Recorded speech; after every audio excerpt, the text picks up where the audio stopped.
Welcome to this morning's meeting of the Culture, Media and Sport Select Committee on the work of the BBC. Before I begin, just a reminder that members need to declare any interest before they ask their questions. And today we are joined by Dr. Samir Shah, the Chair of the BBC, and the Director-general Tim Davie. You're both welcome. Thank you very much for joining us today.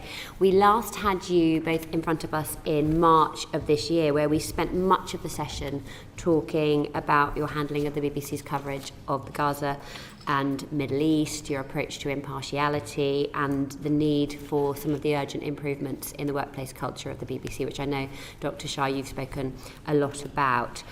We heard quite a lot of the right words from you both back in March about the changes that needed to happen. But I think we can all agree that it's been a fairly bumpy summer.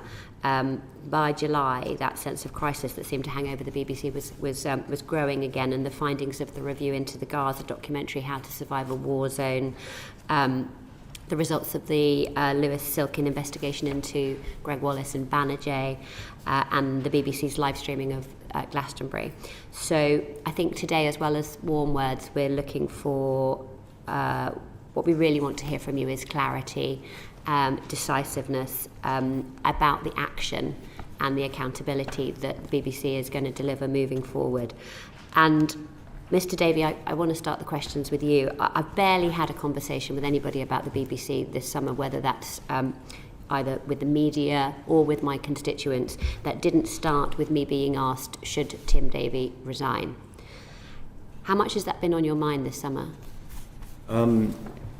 Inevitably in this job, I've said before, this is not for the faint-hearted, and certainly what's been in my mind this summer has been dealing with the issues, delivering actually day-to-day the quality broadcasting we deliver day in, day out, getting a grip to some of the issues you've referred to in your opening remarks, which are serious, that we've had to deal with, and actually ensuring the BBC, to your point, is taking the right actions. I've been totally focused on that.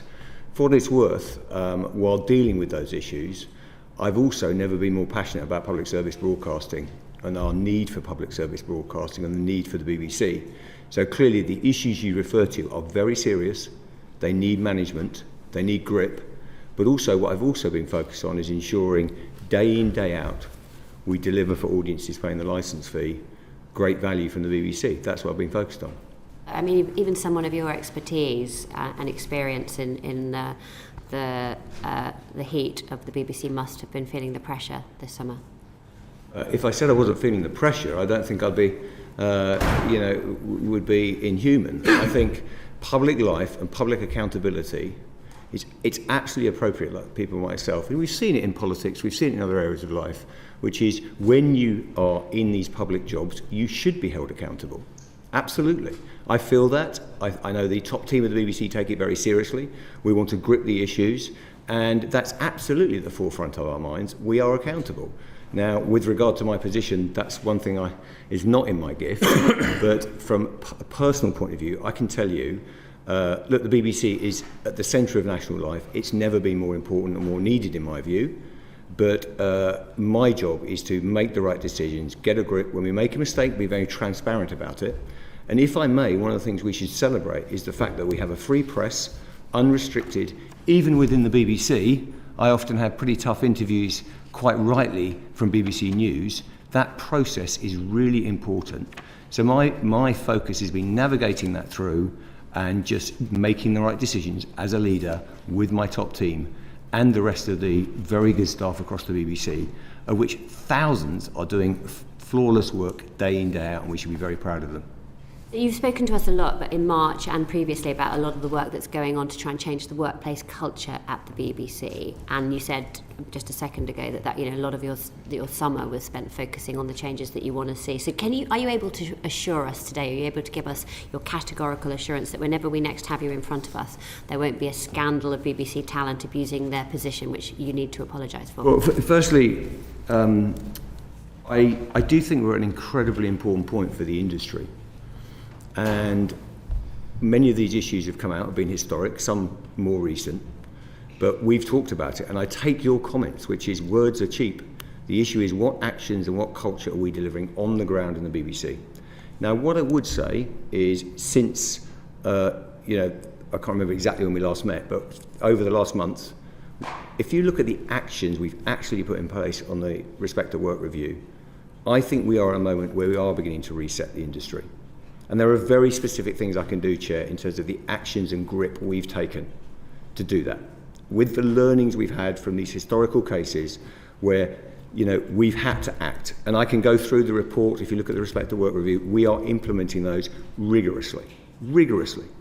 So whether it be being very clear about the expectations we set when everyone arrives at the BBC, making sure that our Respond team joins up. Some of the cases we haven't historically, and this goes back quite a long way, joined up all the information we've had. That is absolutely gripped now.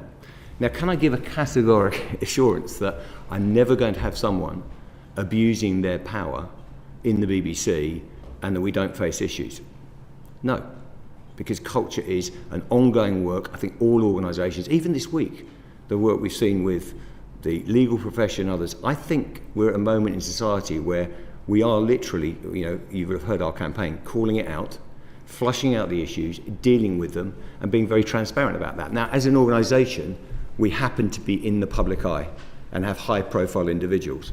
So that does cause an enormous amount of understandable interest and appropriate accountability. But I think the BBC needs to be at the forefront of it. Last point, Chair, is, and I know you've spoken about this, I think it is really important that the BBC leads by example, but also we've had issues within independent companies. We've got, there's 23,000 people all in the BBC about that. But if you get all the freelancers working, you do have risks with third-party companies.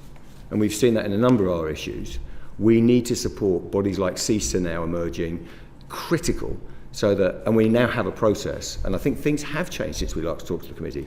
We are seeing people call it out, and that is a positive change, but it's ongoing work. I don't think you can change culture in 6 months and suddenly say nothing's going to occur. We may see more things coming out, because in some ways I'm asking for it and being utterly transparent and running towards the problem. That's what we need to do. Dr. Shah? Yes, I want to add to that. As you know, as the committee knows, I personally and the board are very committed to changing work culture at the BBC. Abuses of power, I would say that in my first 18 months here, abuses of power have been in the headlines a great deal, and we, as you know, commissioned a review into it, which published in April.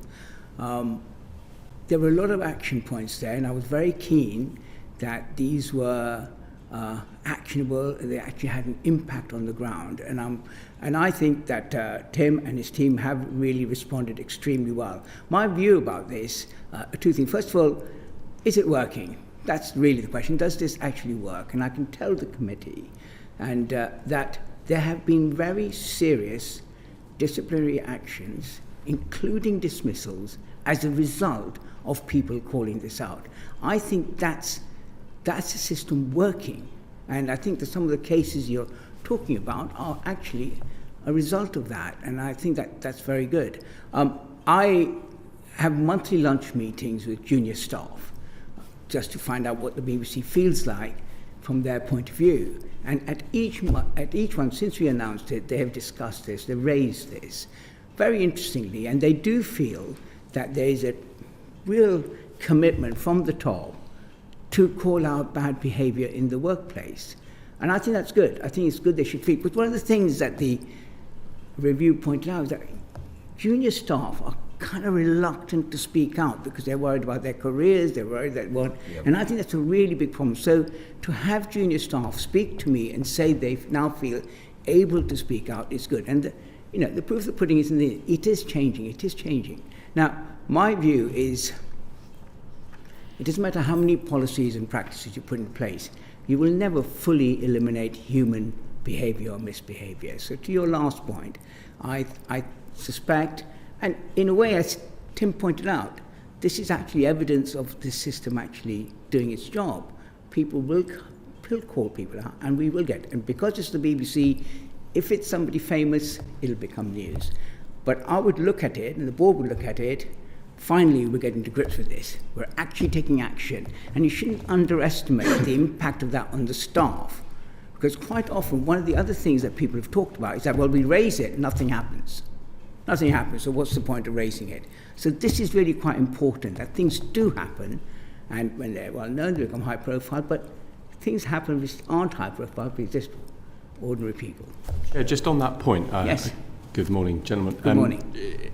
Great that the Call It Out is taking hold. Are you currently, as we sit here now, aware of any emerging or brewing issues that are an equivalent level of profile to those that we've sat and observed and scrutinised in recent times? I mean, I think I wouldn't comment on individual cases because we have a whistleblowing process. We have absolutely a respond team that are fantastic. Bear with me. Keeping anonymity, which I respect. Are you aware of any? I don't think it's appropriate for me to talk about allegations that may or may not be coming to the respond team before they've even been investigated properly. You can tell us how many you've got. Well, all I would say, no, I don't. Because in terms of, I think that's... You need to know the scale of this problem and whether it still exists. Bear with me. Absolutely you do. So that's why in the annual report we publish the number of whistleblowing cases, 24-25, that was 82. Upheld were 10. In 24-25 it was, in terms of, we've got bullying and harassment, the numbers are all in there, and the time. So we'll absolutely publish these. But I think you can understand, I think, a running commentary of what's coming in on the day and what's not. It's not a running commentary. This is a parliamentary sitting, and you're being held to account. We're just trying to understand whether, as we sit here now, you're aware of incidences or prolific people at the BBC that maybe in due course you'll be in front of us defending the action you have or haven't taken. And we're just asking whether or not you're aware of any emerging or brewing issues that are equivalent to those we've discussed before. I don't think it's right for me to talk about the specifics of what the whistleblowing team and the respondent work team are dealing with in day to day. What I would do is immediately I'm aware of anything, I will take the action. I mean, you've seen very clearly that, the other thing we should mention since we last sat down is the consequences, to reinforce the chair's point, of actions. We have seen people leave the BBC. For some people, by the way, we're seen as being too tough. But actually, we are not letting anything lie. Any allegation we follow up. We do have a number of active whistleblowing cases at any point in the BBC. That may not be high-profile individuals. It might be legitimate concerns. You know what a workplace is like. And I think we have got very clear guidelines through the BBC now, which is we're fully proactive in dealing with that. I want it out the BBC. And by the way, we're taking tough action. I know there'll be talk about different accountability in different cases, but to echo the chair's point, we have dismissed people who are not living our values. That's non-negotiable.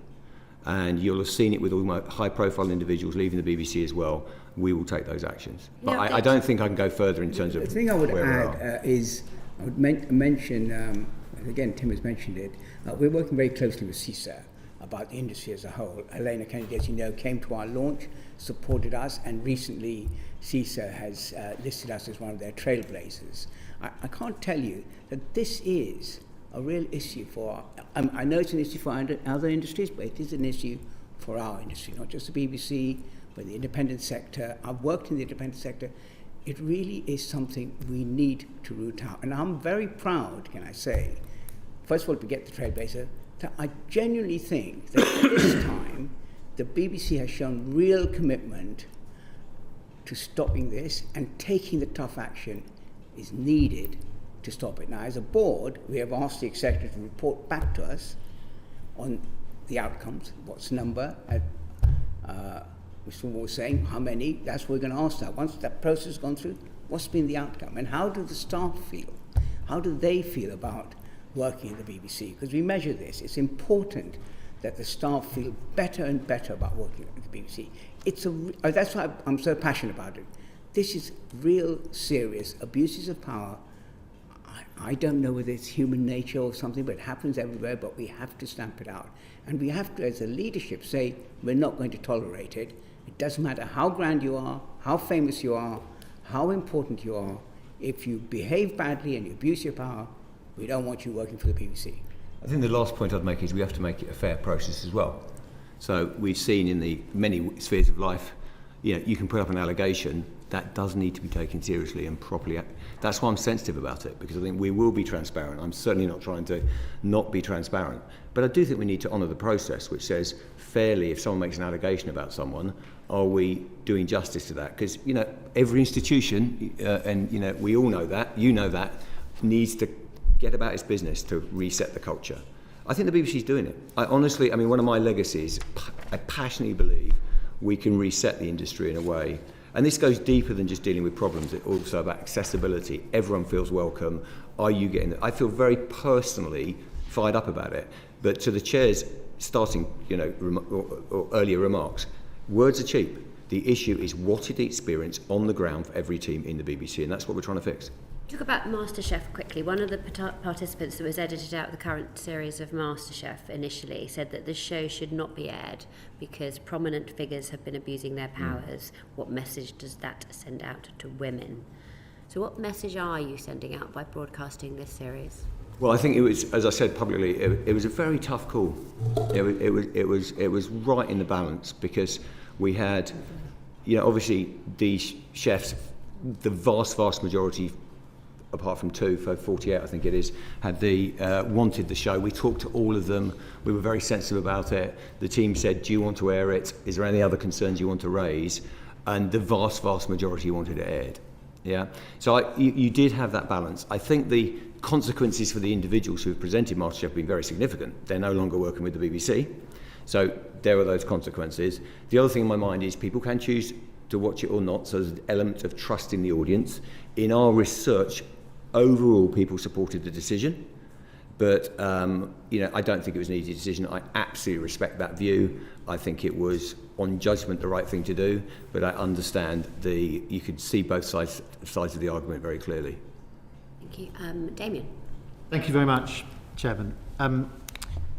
Chairman, in your independent report into workplace culture and behaviour, there was a finding that there was some doubt, some cynicism among some of the corporation's employees about the ability of management to make the changes necessary in workplace culture and behaviour. And some of the things recommended, and you've agreed to do them all: the new code of conduct, the new disciplinary policy, the Call It Out campaign. We've all, you know, we've seen the badges. I'm guessing those things have happened before, or versions of them have happened before. You said in your response to the report that you wanted to dial up the organisation's risk appetite. I mean, I think actually it's about dialing down risk appetite, but doing necessary things to reduce the risk of wrongdoing. Candidly, those things that I mentioned, they don't sound particularly risky, having a new disciplinary policy or having a publicity campaign. So what does dialing up your risk appetite look like in practice? Very good. I do think that's a really important question, because I asked that question of Change Associates. So we've done this. You've done it. Change Associates have done a review earlier. What are we going to do that's different? What's actually going to make a difference? Because in the end, we've had these reviews, and things appear to have continued, really. You know, the stories have come out. And now, my sense of it is that I don't recall, and I did ask this, to have had such a strong commitment right from the top, and very precise actions. In other words, people know who to call. People also know how it'll be handled. But to me, the most important question for all of us is it working? Is it actually working? Is it doing its job? Now, there's both quantitative and qualitative assessments on that. I've already mentioned a bit of the qualitative when I talk to junior staff in my lunches to see, well, what do they think? Has it come down to them? Do they trust it? Do they believe? I understand the cynicism. Why wouldn't you be cynical? Because you're sitting there, you're a junior researcher, some extremely important person has kind of messed you around, and you think, well, I don't have any power here, I can't do anything. So is that changing? And my sense, qualitative it is. We also mentioned, we do a lot of, in quantitative terms, I've already said, there have been consequences. That is so important, because one of the big things that the changes did say, well, if you do pluck up the courage to complain, there's anything to be done about it. And there's quite a lot of feedback was, well, nothing much happened. They're still there, so nothing much is done. So I think this, as we go drive this through and keep driving it through, the sense that, this is a campaign that really, really matters. We are concerned. You talk about the... I don't want to cut you off, but let me cut you off. Yeah. So you say there's confidence in how a complaint will be handled. Yes. So in the Wallace case, one of the issues that came up in the investigation was that complaints made against him were not always put to him. He may not even have known about some of them at the time. So is part of this new system that people can have confidence in and know how it works, that allegations are always put to the individual, or what is the threshold beyond which an allegation is put to an individual? Can I ask Tim to answer how he's actually operating this? Because that is a so the response team take the information in. If there's anything substantive, it then gets appropriately put to the individual. Nothing gets left. And who is deciding if it's substantive? The team, they're an expert team within HR who are fantastic actually in terms of everything incoming, they look at, they assess, and they decide if there's a case, and then it goes forward. I mean, it's a fairly standard process. If I may, your concerns are almost verbatim what we've been saying internally, which is how many reviews do you need? How many bits of paper do you need? At the end of the day, what is substantive going to change? I do think, by the way, the world has moved on since. It's not as if nothing's changed. If you look at some of the terrible behaviour and some of the enormity of what was going on in organisations 30 years ago, we're in a better place. Having said that, these problems are very significant. Some are historical, but they need fixing. Now, specifically, very specifically, because I think your question is exactly what we're asking. There is, firstly, consequences, to echo the chair. People are seeing us, we're not mucking around now. You have to be clear, and to the earlier point, you have to be fair. But if you're not living the values, it is clear you leave the BBC or there are consequences. And you can see that among public figures, but that's happening internally as well. It's not overwhelming, as the report says. We do not have a toxic culture. If you look at most reports around the media where people recommend where they want to work, the BBC is probably the highest score, by the way. So let's get proportionate. But we need to deal with those individuals, and we are. That's a change. So on that question, I'm going to come back to you, Dr. Shah, if I may. On that question of high-profile people perhaps exiting the organisation, another of the things in the independent report talks about succession planning. And all organisations have to have succession planning. Ultimately, it's a responsibility of the chair and the non-execs to make sure the executive team is doing that, because the executive team inevitably has different interests when it comes to succession planning. But in your industry, it also applies to on-air so-called talent. Right. Can you say, hand on heart, that nobody now is irreplaceable? And if there is a reason to take earlier action than you would in the past, if there is that you will be confident in doing so and always will do so. The succession planning is very important for the board, right from the very top, from the Director-general to the top execs. And we have obviously done succession planning, Tim's aware of it. So the notion of succession planning applies not just at that level, but throughout the organisation. I am absolutely clear that no one is irreplaceable. Absolutely no one. Seriously, no one is irreplaceable. The BBC... Is there a succession plan? So for your top level of so-called talent, I will ask. Is there for each individual? We don't call them talent, by the way. We don't call them talent. Let me just before Tim answers the succession plan on that, just go back to your first point about how do people know. We've talked about escalating right to the top, but one of the things that Change Research found is that when people object, they just want the individual to stop. So it's resolved in the moment, in the workplace. So they do know that what they've just said or how they just behaved it has gone down badly, and it's resolved there. So rather than, as it were, always escalated to higher levels. So there is a whole world in which we are trying to encourage staff who feel that in a meeting somebody shouted and they didn't like it, it's resolved there and then. The manager is there to resolve it on the spot. That person is told. So there is a level at which it's constant, this change. We are changing the culture here. You can't shout at people. You can't misbehave. And we try and solve it at that point. On the succession plan, I don't think we call it success. We call it succession planning at the very senior levels, but let Tim ask how he's going to resolve. My view is that there's nobody on screen who's irreplaceable. No one's irreplaceable. We're all dispensable. That's an absolute, unequivocal position being given to the whole BBC. So just to expand on that a little bit. So you've clearly got this new approach. You say that you're not mucking around anymore. It begs the question whether you were before. But in your action, let's say for example, Jamie Borthwick has gone from EastEnders. That may be an indication of your new approach. And the BBC are taking this seriously. But can you make that claim for people who work for indies like Banijay, for example? I mean, so much of your programming comes through. It's an absolutely fair concern. Can I just finish the technical point on literally 2 sentences saying, so on Succession, we've got exactly to your point, we've got a well-versed process for executive succession. For presenters, not talent, everyone's talent, is we are deploying that now into all the key areas so that there's a planning kind of process. We don't want to over-bureaucratise it, but there needs to be there's a clear signal to everyone that no one is irreplaceable and we expect everyone to live it. And you can live without anyone. Yeah, of course you can.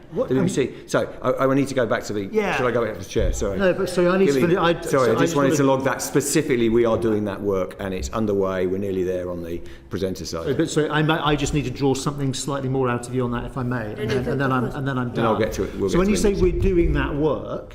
So how does that manifest? What is the what's the sort of output? Apologies for the phrasing, because I often don't accept that phrasing when given to myself. It's with what we've committed to technically. Within 12 months, every leader in the BBC goes, "Hello, you're in charge of Radio 4. Yeah. Let's get to the wonders of In Our Time." By the way, I should record that In Our Time is very safe in our hands, and intellectually we'll keep raising the bar, which is very hard post-Melvin brag. But what have you got in terms of succession, in your thoughts for that, documented? How does that work? I don't want to over-bureaucratise it, but we will have that process everywhere. It's being deployed pretty much everywhere now, but we've committed in the actions within 12 months, and we're tracking them and reporting. But how does it manifest for presenters? Well, exactly. People on screen. No, I've said you are in charge as an editor, in charge of an area of the BBC.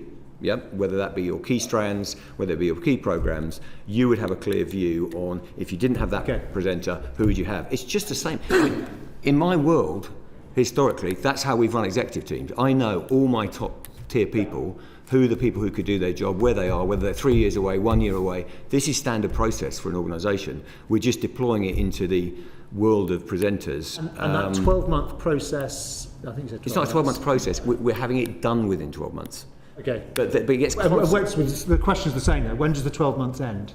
It'll be April this year, but we're pretty much done. I mean, and we'll be recording that. Now, in terms of the indies, very critical question, and I worry about the risk.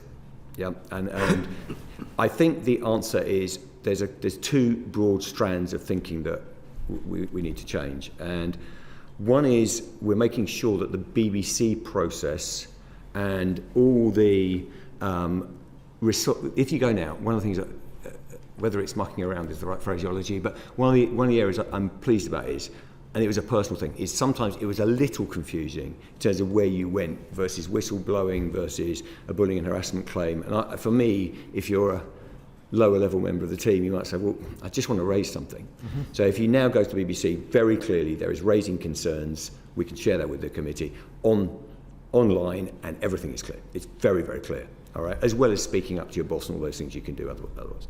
That is available to your point. That is, we can take freelancers through that. They can raise stuff. So the BBC plays its part in being an open door for anyone working on any production. Then we raise that and deal with the indie. But I do think that it is a material change that we're now saying that every indie has to sign up to the CISA standards and make sure that they are committed to delivering the culture we're talking about. And one thing I would say, I talked to CISA yesterday actually. We're going to come on and talk about CISA in a minute. Okay, I'll pause there, but I think it's critical work, and it is part of the central part of your answer, is do people have confidence?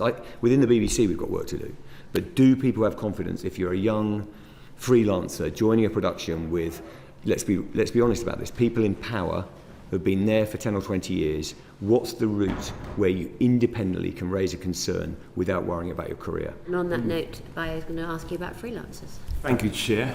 Morning, gentlemen. Morning. So, Change Associates surveyed freelancers at the BBC and found 30% had observed or encountered inappropriate behaviour. Yep. And 58% did not believe that the BBC would hold people appropriately to account for their behaviour.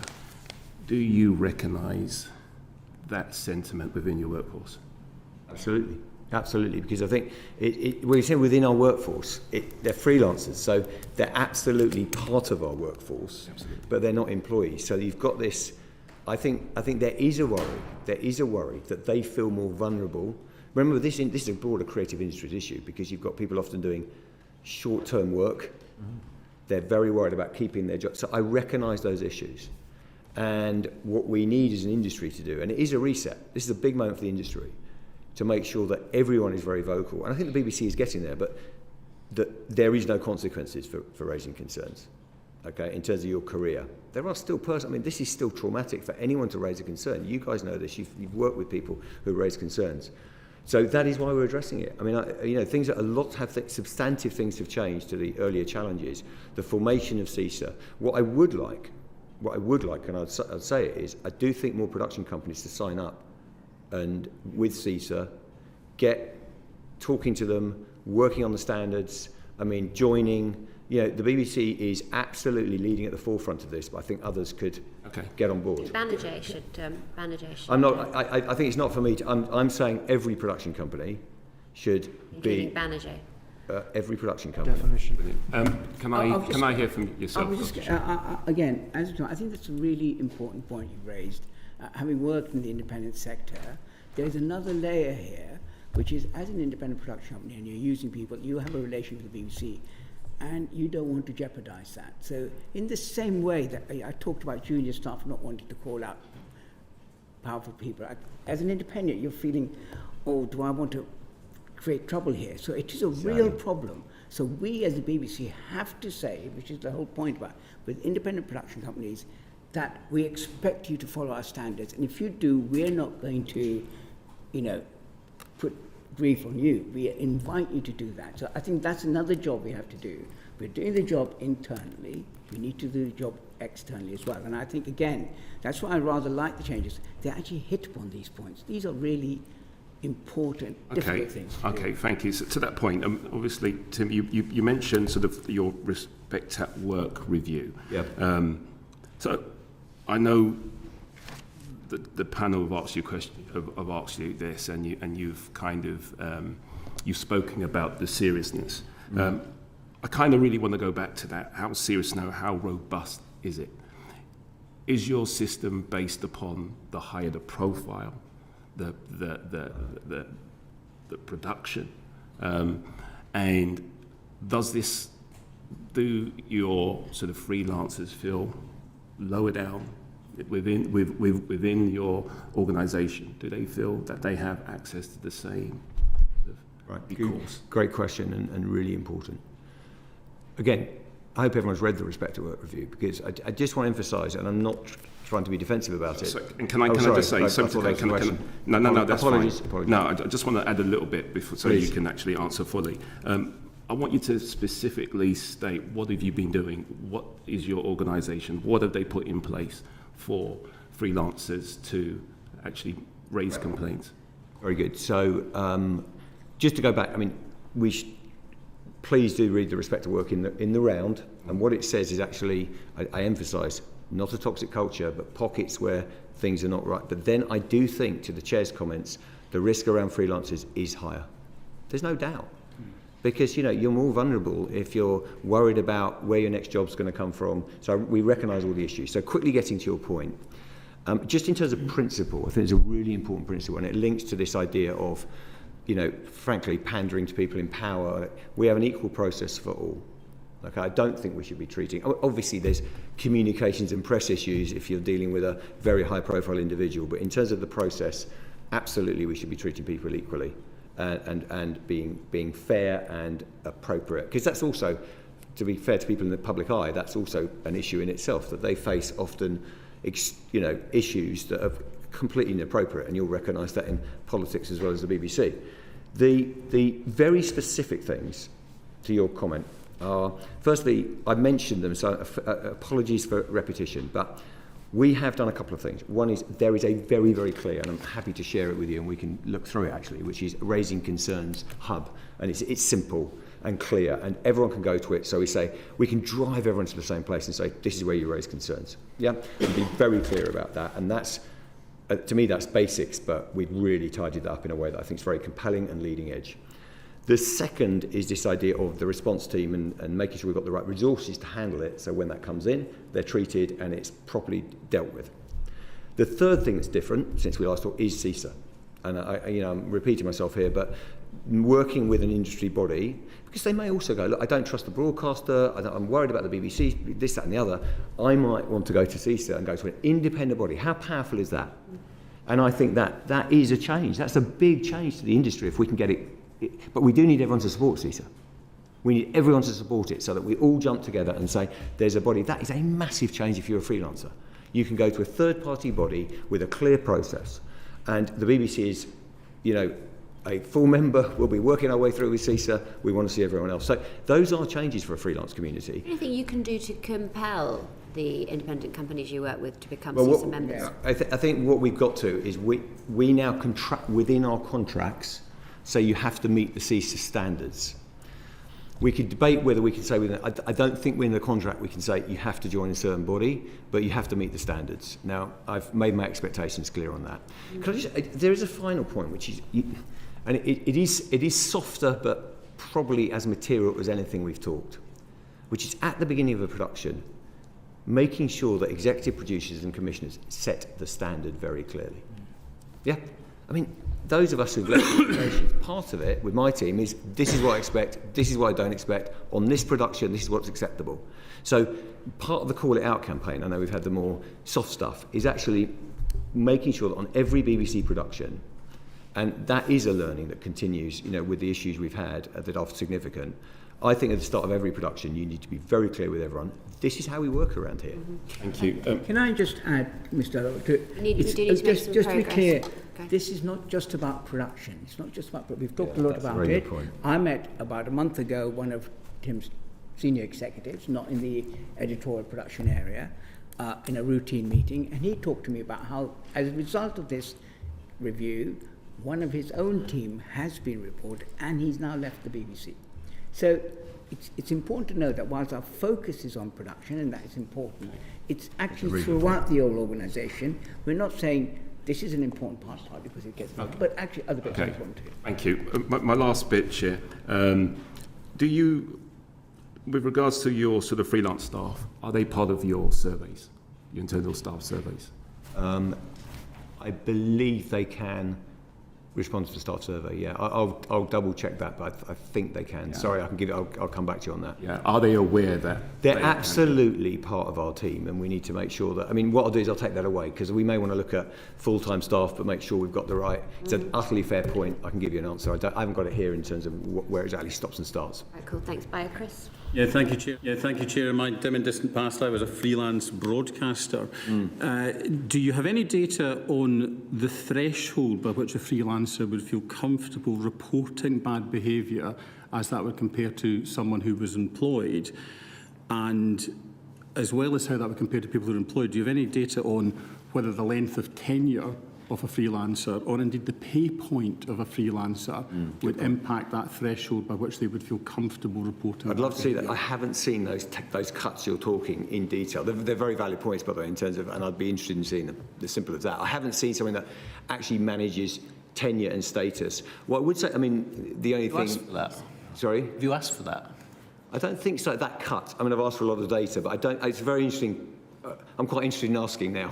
I think that is quite interesting. I think what's the Respect at Work review is clear about. So we should think about whether we get that cut.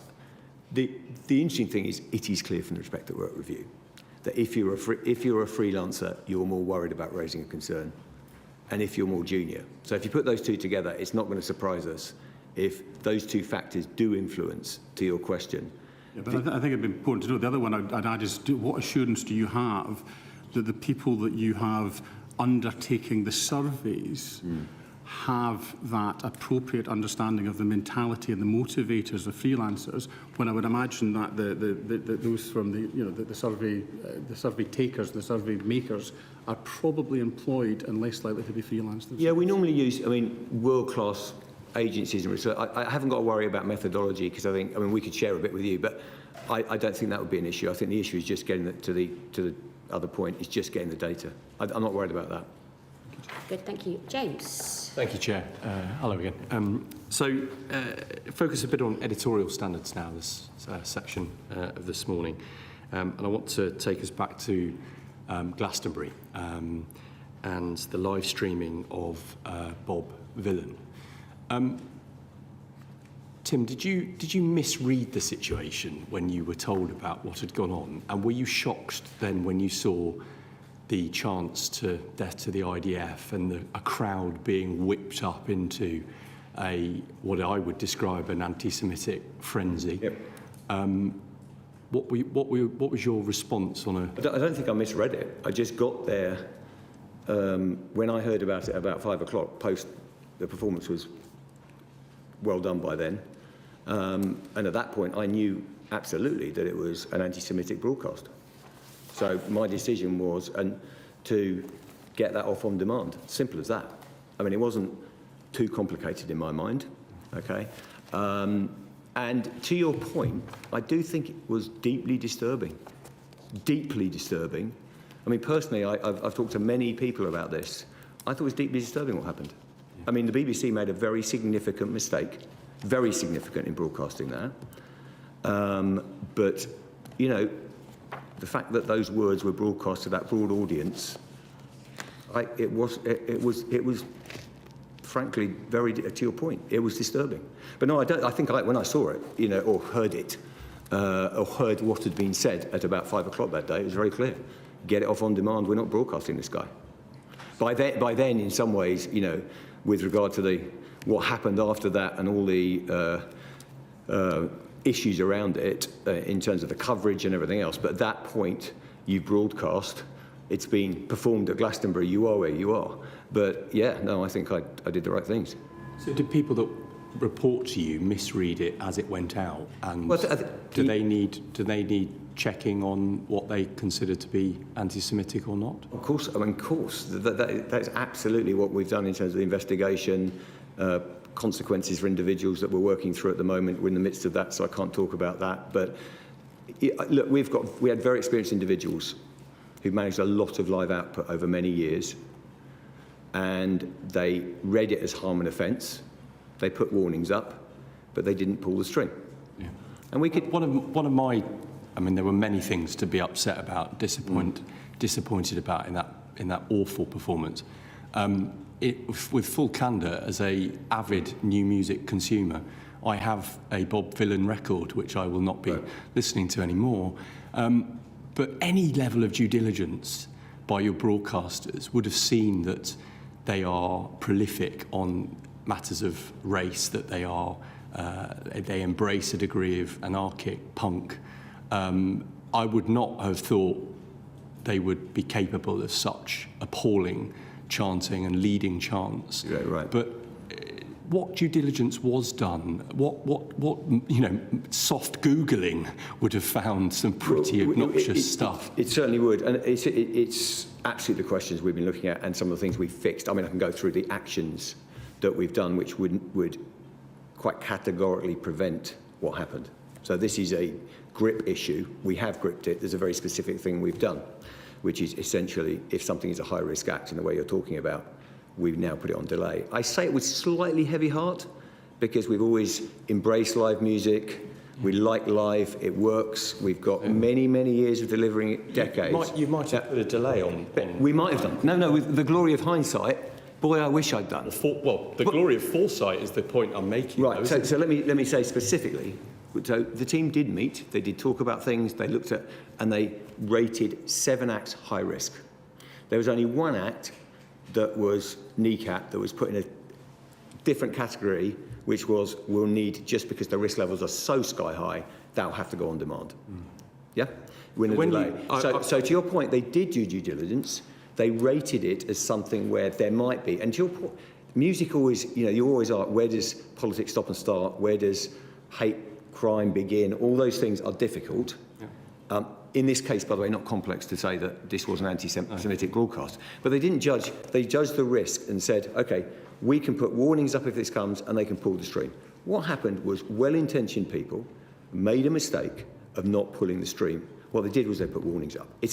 In some ways, it's as damaging as simple as that. You're being very candid, and I want to be fair. Just on some more detail, and you've inferred that you might not be drawn on more detail, but in your 11th July letter to the committee about Glastonbury, you said that you could not answer fully all our questions around accountability due to internal processes. Well, what more can you tell us now? Just that we've done the internal fact find, and now there are consequences for individuals working that through. Honestly, it is not appropriate if someone's going through that kind of action to do a running commentary on that. So a broadcast that went out at the end of June, the internal processes haven't been expedited, people have not faced any consequences, the decision involved in whether or not to cut the live stream, those people they're just back at work, they're suspended pending investigation? I've told you they're facing consequences. There are people who are going through a process, and that does take time, and you need to do it properly. Also, these are well-intentioned people who made a mistake. So I need to be proportionate, but there are consequences. And it was damaging. Will you commit? One thing, sorry, I do want to say, you said there's no consequences. Actually, some of those individuals, the press coverage, other things, and in terms of for them personally, has been huge, the consequences. I know that is not what, but it's been huge. I mean, do you think these individuals have not had consequences in terms of how they feel? These are good people who have worked for decades in the BBC. Now, I would also want the BBC to be to show a level of empathy for Jews at Glastonbury who felt they needed to assemble a safe space because of anti-Semitic chanting going on in the Westholtz field. I totally agree with you. So I have sympathy with the professional crisis they might be facing, but it's not the same as hate-fueled chanting from the stage at one of frankly, the marquee event of the music industry. I totally agree with you. In fact, to be fair to the BBC, I worry. I mean, I've talked to many people who are dealing with security in the Jewish community, others, and it's horrifying what's going on. I feel deep empathy. If to the earlier question about when I found this tough, I think that responsibility to the Jewish community and making sure we are listening and caring and doing the right things, we care about it desperately. Yeah. I just want to make a point, which is we were not responsible for the. I'll take the responsibilities, but what you've just outlined was not the BBC's responsibility. 100%. Which was broadcasting to that audience and what that audience did. That is not something I could control. Where we sit is we had a broadcast that went out on one stream. I'm not diminishing it because the way it went, it had enormous impacts. I think you've been very clear, Tim. And we pulled the on-demand. So I just want to be fair to the BBC in that. Absolutely, because other colleagues want to come in, I'm sure. But just two final things on this. Will you commit now to release findings from the individual internal reviews into the cultural failings so that trust, particularly among the Jewish community, can be rebuilt? I know that the chair has referred, we'll come on to, colleagues are coming on to leading on the Gaza documentary, but your quote about dagger to the heart of impartiality and what it did to trust applies just as readily to the experience of this failing as it does to that. So will you commit to disclosing those internal... Can I just be clear what you're asking for me to commit to? Because we've done a fact find and then we've agreed actions which directly relate to some of the challenges you quite rightly put to me. Some are technical. As I said, high-risk act. And I've heard the argument from others in terms of why risk this? Why risk it? Well, too right. What you've done is given a huge amount of publicity to this cause. Yeah, indeed.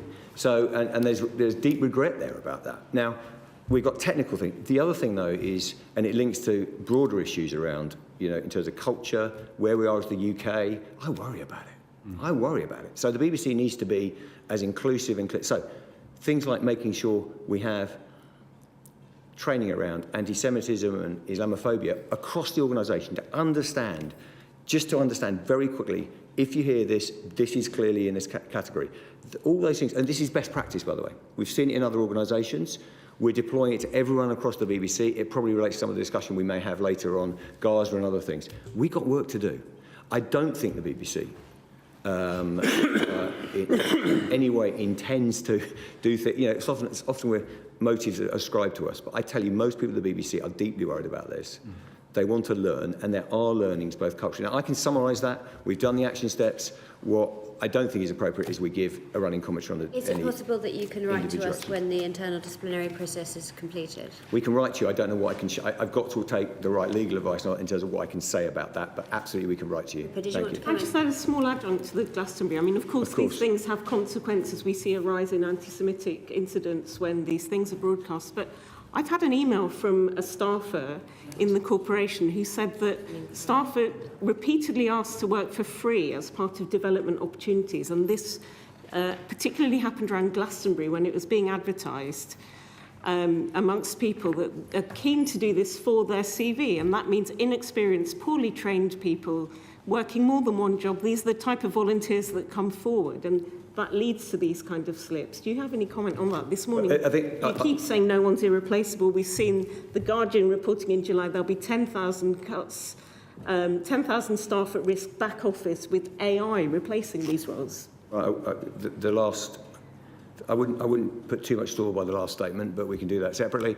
Very quick, I think they're different issues. I think if you've got any evidence that someone, by the way, is unpaid, we pay people salaries, and if they want to work on Glastonbury, bear with me, I think there is a very specific thing, which is if you read the reports, and we can make it clear, that was not the issue in this case. You had over 500. This went to, but it went to. Being advertised a lot. I understand, but you asked me whether it was linked to the failing that happened, and I'm telling you, we had enough senior people, and it relates to the other questions in terms of accountability. Evidence, aren't you? We had, well, I've said we'll tell you what we can, but I think we have to stay strong in terms of respecting individual disciplinary process. I don't want to keep doing that, but this was not the issue. I got the issue that you're raising. If you've got any more evidence on that, do share it with me.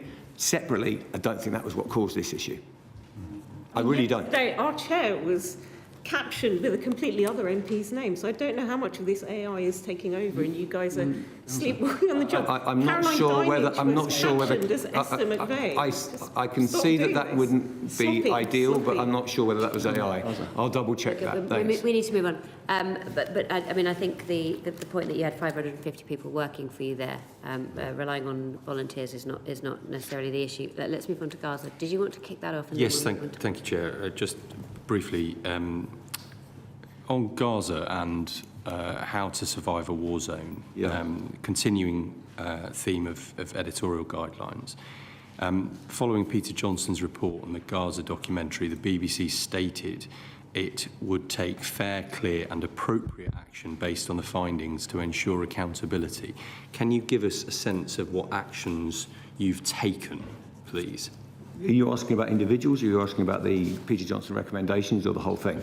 Specifically the Peter Johnson, in response to the Peter Johnson report. Well, we're executing, and I can go, I expect we're up against it on time. So if you go through I've got Peter's recommendations in front of me, they're very robust. I thought it was a very good report, by the way, very good.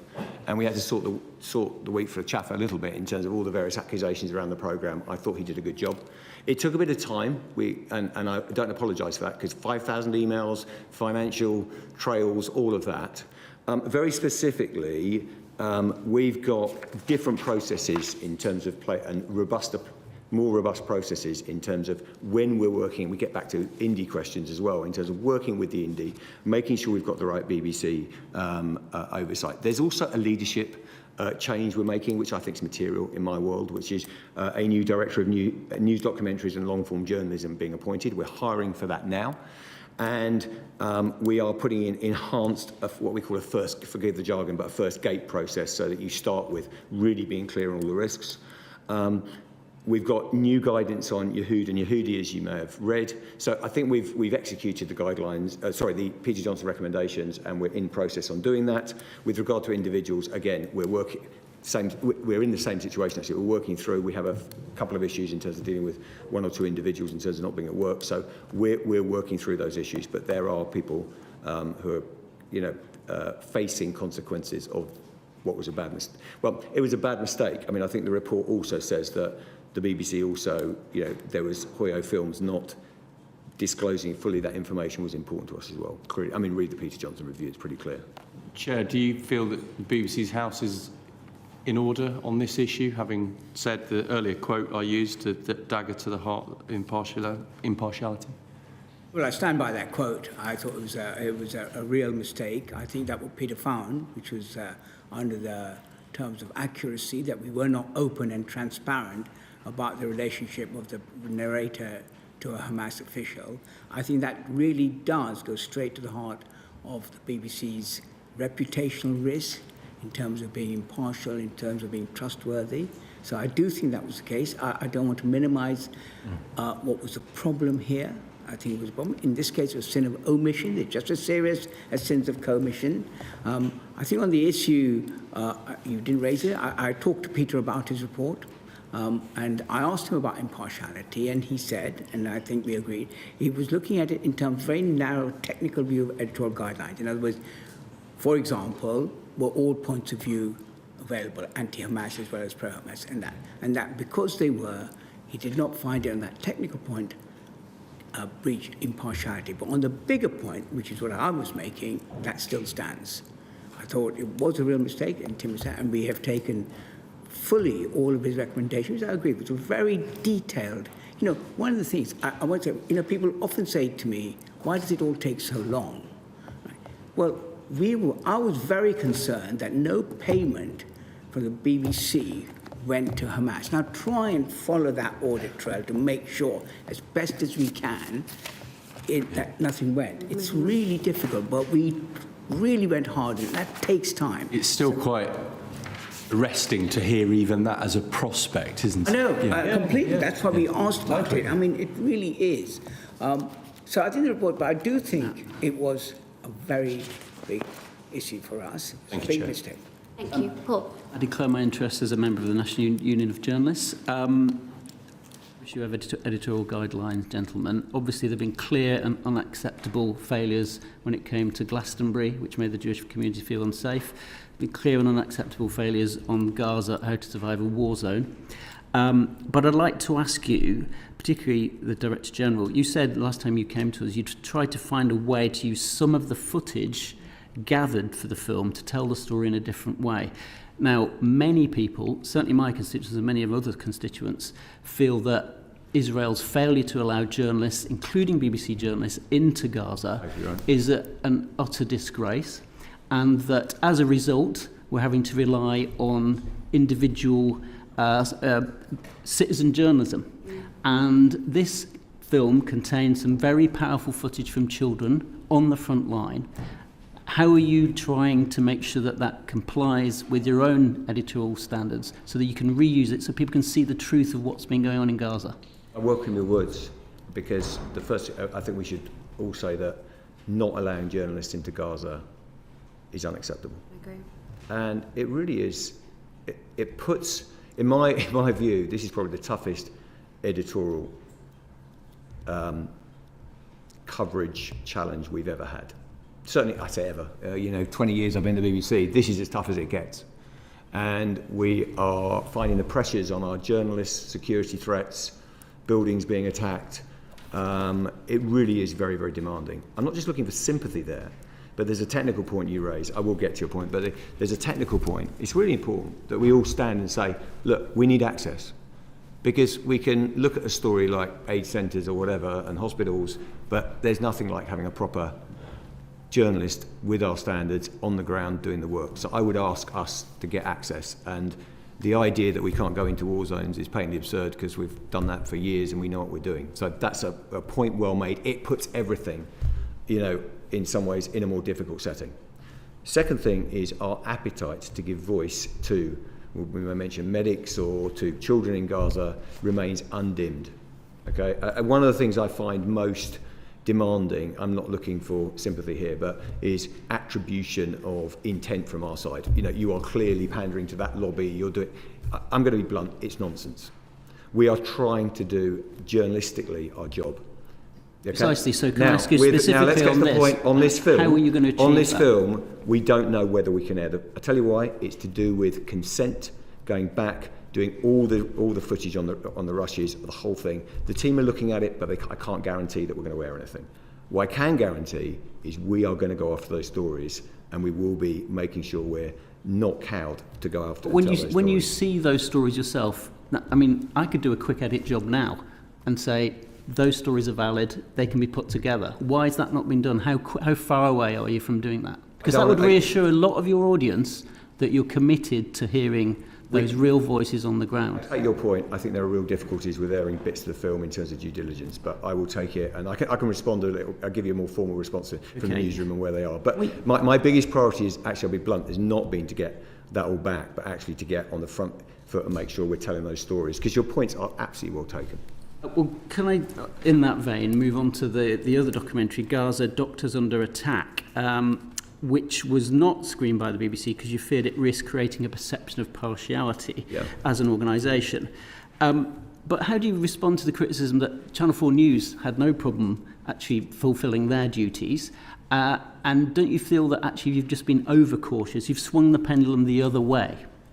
No, I think we made the right decision, but I don't think it's news, by the way, from our side. It was in terms of it's current affairs. There's a slight difference in terms of a doc, but where we were, I mean, it's fairly straightforward where we were, which is we were a little bit frustrated because clearly the voices of the medics, we've given a lot of voice on our airways, by the way, and on our news coverage to medics working in Gaza under extreme conditions and the terrible things they're having to face, which is horrendous.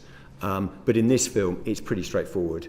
You know, a admired journalist, but someone who does have a position on the issue with regard to what happened in Gaza war zone. You could argue, I mean, I take your feedback if you think we're being too cautious, but my view and the view of the news leadership was that we clearly had someone with a position and we needed a narrator who was a BBC journalist, making sure that we weren't open to that. Otherwise, we could be in the same old problem. And bluntly, I know this has frustrated filmmakers. Our intent is good, but if they wanted to air the film as they put it, Channel 4 can do that. They have different. I mean, we have the editorial guidelines of the BBC. It's different. It's different. I think. Look, we're making these decisions daily. I hope you can see that overall. I would hope this committee back our journalists. We're not perfect. We make mistakes now and again, but overall, and I've just seen the research, by the way, which shows that most people, the majority of people, don't have a view that we're one side or the other on this issue. So, and it's about equally divided on both sides. So we navigate the course with some personal risk to individuals, by the way. And I take some. Well, there's a serious risk to the individual journalists out in Israel being killed. Yeah, I mean that's for sure. Totally right. Totally right. But Rupert wants to come in. I think your account of the medics under fire, or whatever it was called, that one, seems to be quite different from what the production company, and again, it links to many things we've said, Freelancers, a small production company who made it in good faith. I think they covered the footage that autumn. They passed the film to you. According to them, it went through all your internal checks. It was okay in February, and then it was sort of sat on for months and months and months, and then dropped by July.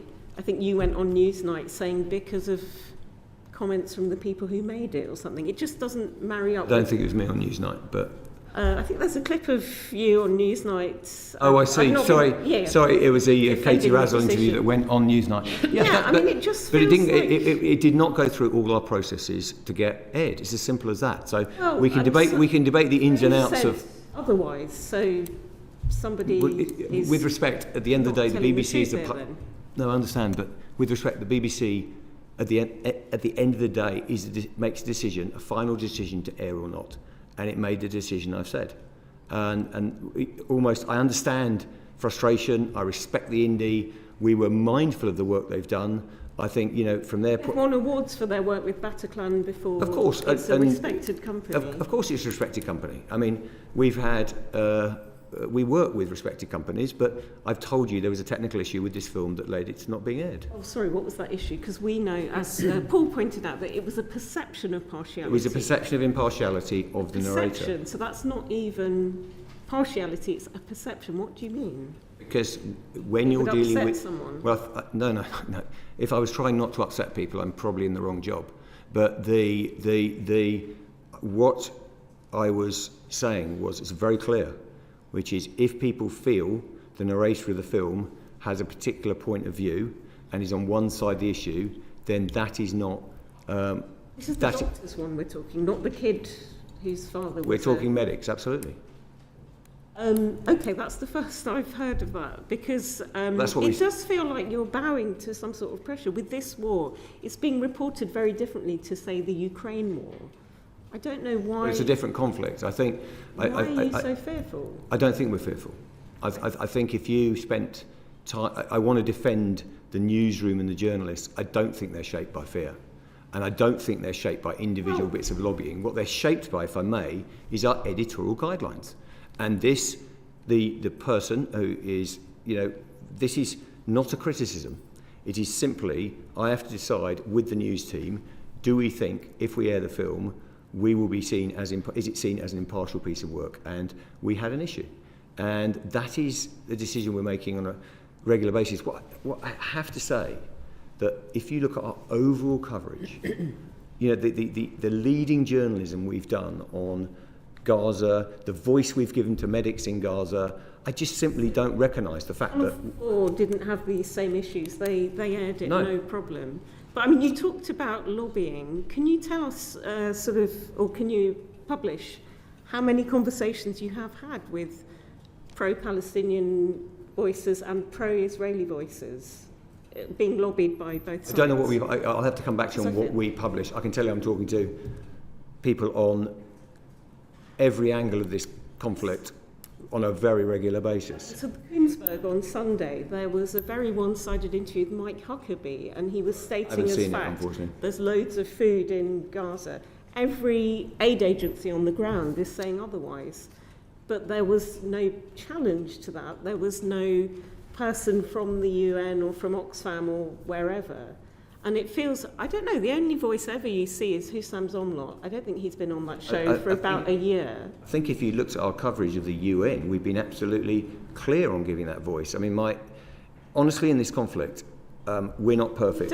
We analyse those things, but the incoming we're getting on both sides, I could show you, is absolutely that we're giving far too much voice to those people on whether it be the UN on one side or Israeli voices on the other. Yes, in some respects, it's not an election. I think you're treating it as something that... with respect, I'm not saying... So we know... I'm not saying that. Zippy Hotovelli, we know certain people, Mark Regev, they're often on these shows. The other side, we don't even... The pro-Palestinian voices, I don't think we do have those. I can't picture some of the people you hear make on 2 the points. Today programme. I absolutely take your point and agree on what I'd call on equalisation, which is you've done 10 minutes here, you've done 10 minutes. I think frankly, our journalists are better than that. Our editors are better than that. They're thinking about the conflict in the round. I would take your concerns.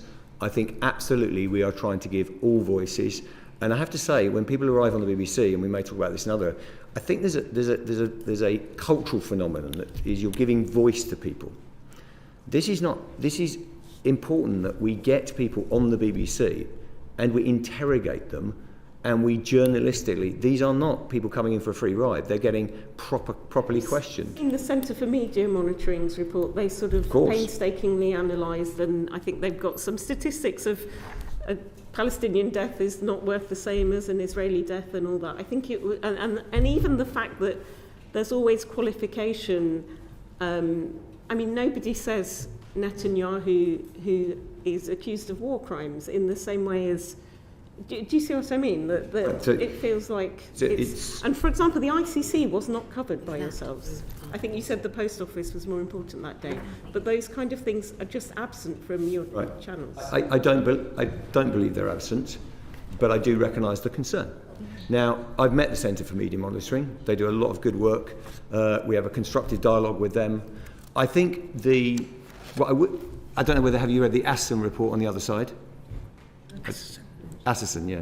Sorry, Assison report, which is from the other side in terms of from a more pro-Israeli mindset in terms of analysing our output. Both reports use AI, okay? So I do think, look, I'll look at the data, but there are some methodological issues around just using AI because it's contextual.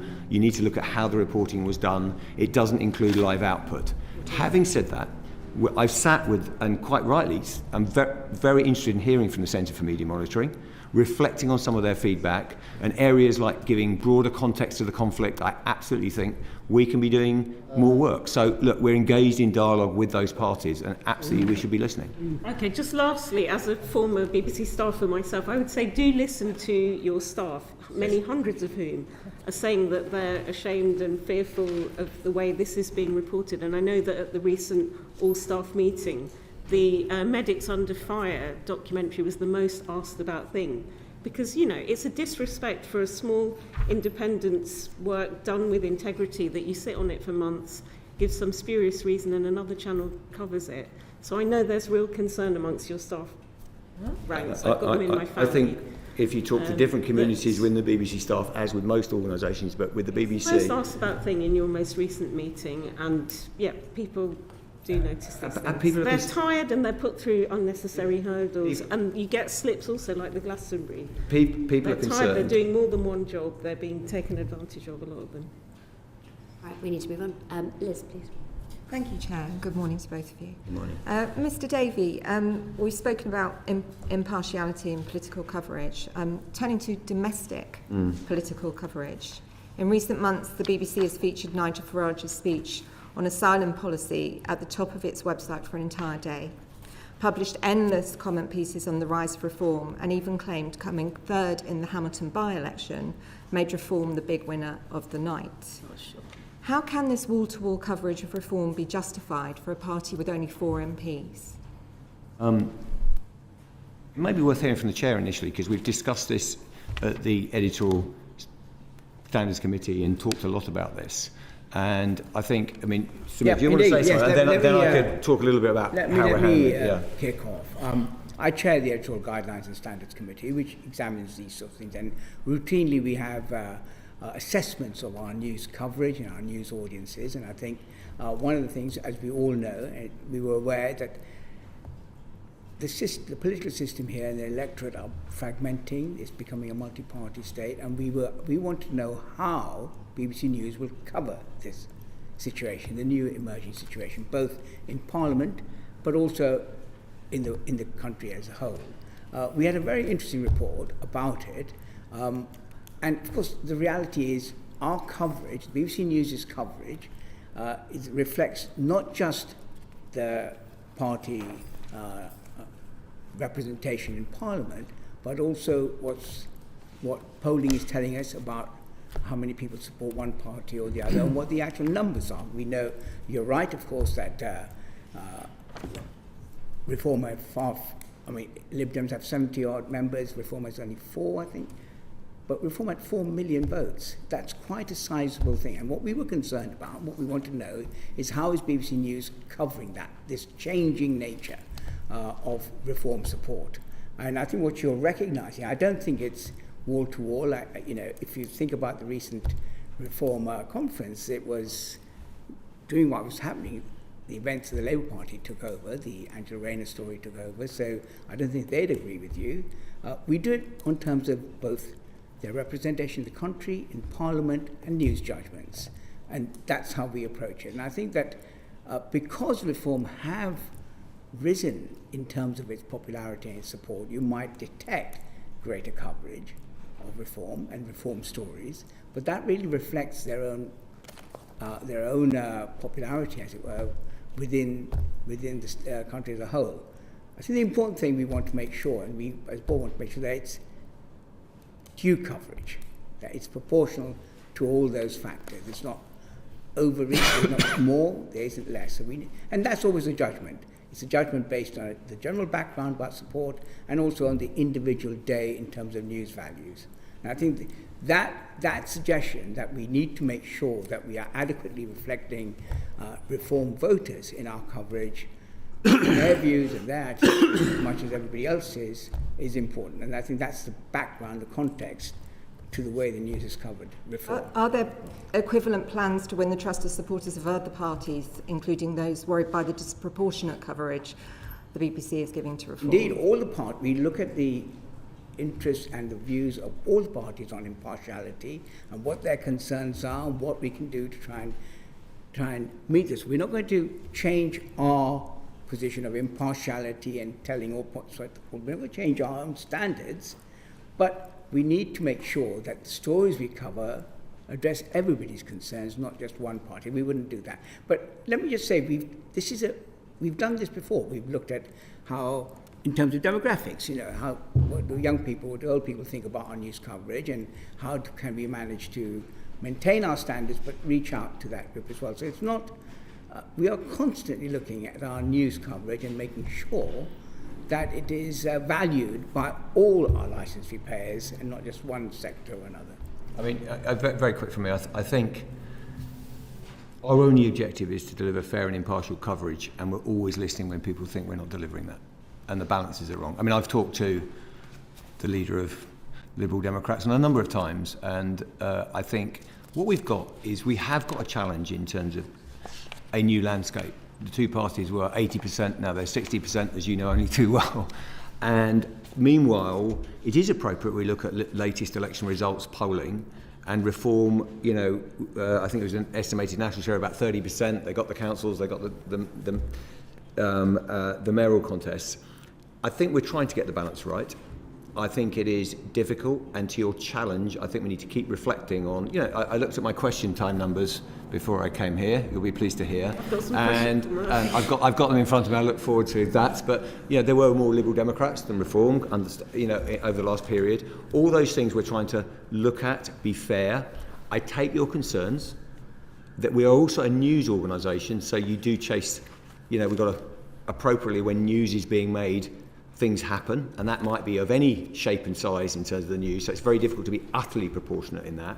I would say it's a very active discussion, because what's happened, isn't it, is that the landscape politically has changed fundamentally, and there's more issue-based discussion, there's more parties in there in terms of a scale. We just need to keep doing our work and make sure that's right. But again, I want to be blunt as well. Some of the reporting that we're trying to ingratiate ourselves to one party or lean one way or the other is, frankly, for the birds. What we're trying to do is negotiate a new landscape fairly. That's it. You said a short while ago that you're worried about where we are in the UK. Would you accept that by giving undue prominence to one political party with a hyper focus on divisive issues, the BBC is fuelling a toxic debate? I am worried. I mean, I'll just echo that. I mean, if you look on, by the way, we'll debate the BBC quite rightly and accountably here, but have a look at social media, have a look at some of where the other media outlets are going. I mean, I do worry. Okay, now when it comes to our house, because I'm not pushing away the problem, I take the concern. What I would say is, and this is, I was in a university the other day and said, how can you give voice to Trump? And I said, I'm not giving voice to Trump. I'm journalistically covering the news and interrogating the story. So the idea that, if you heard, I think it was Nick Robinson interviewing someone from Reform the other day, it was a tough interview. I think we are about journalistic interrogation, verify, looking to your point. What is substantive? Where policy is real? What's proven? What's happening in councils? With our local services, we've got a great, and I think we need access, by the way, to reporting and everywhere. That is part of the accountable. I'm so fired up at the moment about the value of free press, the value of that interrogation. But what I really don't believe is we should be not. I take the point on prominence and just the balance, but I absolutely don't think we should be saying, sorry, we don't give voice to people. And I know you're not saying that, but that does come in quite a lot at the moment, and it's changing in society. Don't give voice to someone I don't agree with. We have to stay strong on that. I'm not saying that at all, but I think it is really, really important that we do hold everybody to account, and also in terms of your journalists holding people to account. I would say that there has been criticism in the past that, for example, Laura Kuenssberg has given quite soft interviews to the leader of reform. Would you say that's true, or? No, I don't recognise that. I get feedback from every side on that, but I don't want to sound complacent, because we're debating this every day at the BBC. You know, if you come onto the editorial meetings with, you know, the editors of our main news strands, one is they don't lack appetite to put politicians and other public figures properly under scrutiny, and two is they have no desire to give anyone a so-called easy ride if proper questions are required. So look, everyone will have a particular view on one interview, a bit one way or the other, but actually I think the BBC is doing a good job. Okay, on the 10th of July, your 6 o'clock news programme, watched by an average of 3.3 million viewers, featured a package covering the government's announcement of a one-in, one-out migrant deal with France. The package included a segment of footage of Farage discussing the issue from a boat in the English Channel, and the footage was clipped from an earlier programme by GB News. That's a rarity for the BBC, which when covering domestic news, almost always uses its own footage, or from a pull clip. Would the BBC go to the same lengths to cover another opposition leader? It depends on I can't, and it's such a hypothetical question. What I would say is, we take, if someone's got footage, we'll take it, we'll credit it, and I can't see an issue with, if it's properly contextualised within the BBC, taking a GB News footage. We could debate the balance, the time length, but the principle, I mean, the overwhelming output in the BBC is is BBC output. But now and again, if someone's got some footage and they're distributing, whether that be a press outlet or another outlet, we'll put it in context. I think that's just standard journalism. Your point about the running order is fair. I mean, it's just a question of how you balance that. I would say we've got a fantastic team running the 6 and the 10, and they know what they're doing, and they're trying to get the balance right. You may or may not agree with some of their calls of an evening.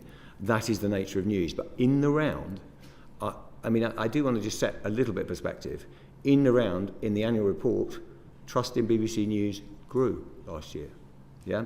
And it's important that for all the slings and arrows we're facing, all the pressures, how valuable is that in a society where disinformation, and we're losing a little bit of this, in my view, that the wood from the trees here is that the world is getting more polarised, people are not listening to each other. I am very worried about it. So what can I do about it? I can make sure the BBC, as editor-in-chief, is trying to steer that course. I listen to the concerns. I think in a new political landscape, there are challenges. There are challenges. And how do you cover that new reality within tight media formats? Will there be examples of an interview or a particular blog where you go, look, that's evidence? I would say look at it in the round. The BBC's doing a pretty good job. Let's move on. Go, yeah, Riba? Yeah, so if we are moving to this brave new world, this multi-party reality, that also includes, I think there were 4 pro-Gaza independents elected last time, Greens growing way more, 4 times more than they were in the last parliament. How do you reflect all this in your coverage? Again, Koonsberg had guess who on Sunday? Nigel Farage, our old friend. You know, there is a risk of disproportionate coverage. How do you cover the whole lot? Well, we just got to work and make sure we do. Sorry, it is a trite answer, but we are sitting there going, okay, so we've got the new leader of the Greens, what's the right, we've got the conference, how do we cover that? These are debates that are happening in the newsroom now to make sure we deliver to the Chair's challenge fair and impartial coverage of the UK political landscape in the round, and we'll be judged by, over the period of time, I take the challenges, but we'll be judged over a period of time by the data, how we did it, how we're perceived by the British public. The numbers are pretty good at the moment, but no complacency. And we, to your point, we do need to give voice to those parties that are more, I don't know what the right expression is, but on the edge of British politics. Absolutely. I mean, also, it doesn't inspire loads of confidence when some of your senior people are known as being very partisan, like Robbie Gibb, like Rafi Berg, I think has been exposed on Twitter by some people. But Robbie Gibb's got a very long... Can we just pull those apart, if I may just bite on that for a second, because I do think it's not fair.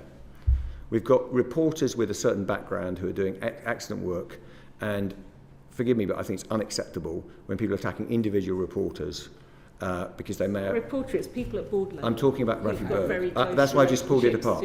That's why, Rafi Berg is a reporter in the BBC. Anyway, a journalist to the BBC. A journalist to the BBC. Right. Robbie Gibb, brother of Nick Gibb. I'm aware of Robbie Gibb. So without being flippant, I mean, then we get to the board people on the board.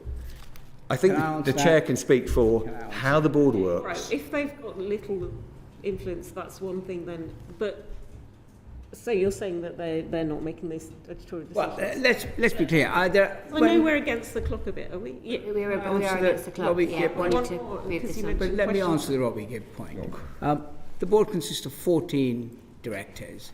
Robbie is one of 10 non-executive. He's a non-executive director. He has no role, as nor do I, on anything before transmission. Okay, accepted. Right? So he has no influence there whatsoever. We are, however, charged to review the output and make sure it conforms to the guidelines we have, which is what Robbie, along with the 9 other non-execs, do.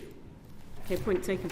Sorry, you mentioned Tim, and we have sparred over this for some years now. Question time. I mean, again, every time we're here, I've got these figures that are very different from your figures about the selection criteria, the non-politicians, the people from GB News and other broadcasters, the people from The Spectator, the head of the supermarket, these kind of people, and then your one Labour. I just wondered, maybe this time we can clear it up once and for all. Could you tell us what exactly are the selection criteria for being a question time panellist? It is your flagship programme. Is it based on opinion polls, representation in Parliament? Can you tell us? It's a balance of those things. I mean, honestly, well, can you publish we've it had and this, show us? No, we've had this dance a number of times, and I think... Yeah, because I say some numbers, there will be Talksbridge, there will be to private school, you say it's not true. So could you publish clearly I've got the criteria? But firstly, since... Because every week it will change, do you know what I mean? On Thursday it's autumn it will change 2024. again. So can we have the selection criteria like?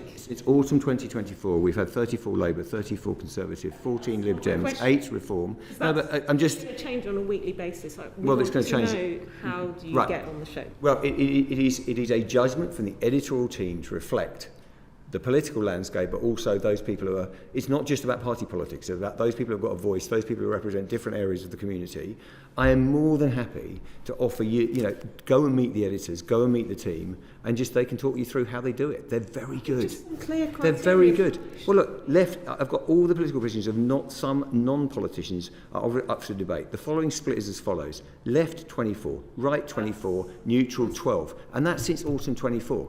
So we're pretty much, that's the team's criteria. What they do is they look at it in the round and go, have we got balance? And I'm getting equal incoming from the other side, by the way. Sure. So I think I'm more than happy to take this outside and you for meet the editor. Because if you think I'm... Take it outside the room. Because we've done this 3 times. I think we're in a really good... Not what I asked you though, is it? Is that, do you know what I mean? Like when you're on a selection panel, we're not publishing when fixed... you're on a selection panel, there's desirable attributes, there's essential attributes like that. We have an editorial system, and we don't have a tick box system. What we do... You're making up as you go along. No, but hold on. We haven't... That's pretty clear. Let's move on. That is not representative. I think you two guys are always going to fall out of this, so I'm going to move it on. Let's go to Jo, please. Thank you, Chair. This is to Tim. So by what criteria did you choose to put Thomas Skinner on Strictly Come Dancing? That was not my decision. That was the production team looking for those people that they thought you've got 2 criteria: those people who want to do Strictly, and those people they thought would be interesting to the audience. That was it. Okay, so there's a claim that Narinder Kaur was deemed too controversial to be on Strictly Come Dancing. So how are you evaluating this? I've never heard that. I mean, I'm not... Simply put, I'm not involved directly. That's not disowning it. It's just day to day. It's for BBC Studios to propose to the Commissioner of Entertainment who they think they can get. One is who will take part, because it's quite a commitment, 3 months in full training. And the second is who are people that they think would make a good balance in terms of the cast. And by goodness, they've done a good job in terms of creating a phenomenal show. We don't say that you have to agree or that there'll be people with different views there. Clearly, we wouldn't take anyone whose views are, just beyond the pale or we would see as completely unacceptable or not suitable, racist views, all those things. We wouldn't accept them. But that's not the case here, from what I know. I'm not an expert on the individual per se. I've read some of the coverage, but I think we're a pretty broad church when it comes to So Strictly. there's not a specific criteria then that you're adhering to? I mean, what with kind of- Thomas Skinner What criteria are you thinking of? on the basis of who gets onto Strictly Come Dancing. I understand that. What criteria would you... Well, if one is deemed too controversial, what is that? There must be a criteria if somebody is deemed too controversial. But I think it's related to do they have there may be views you don't agree with, but that's not to me a criteria. If someone had broadcast things that were totally unacceptable, had racist, we don't want them anywhere near our shows. That's obvious.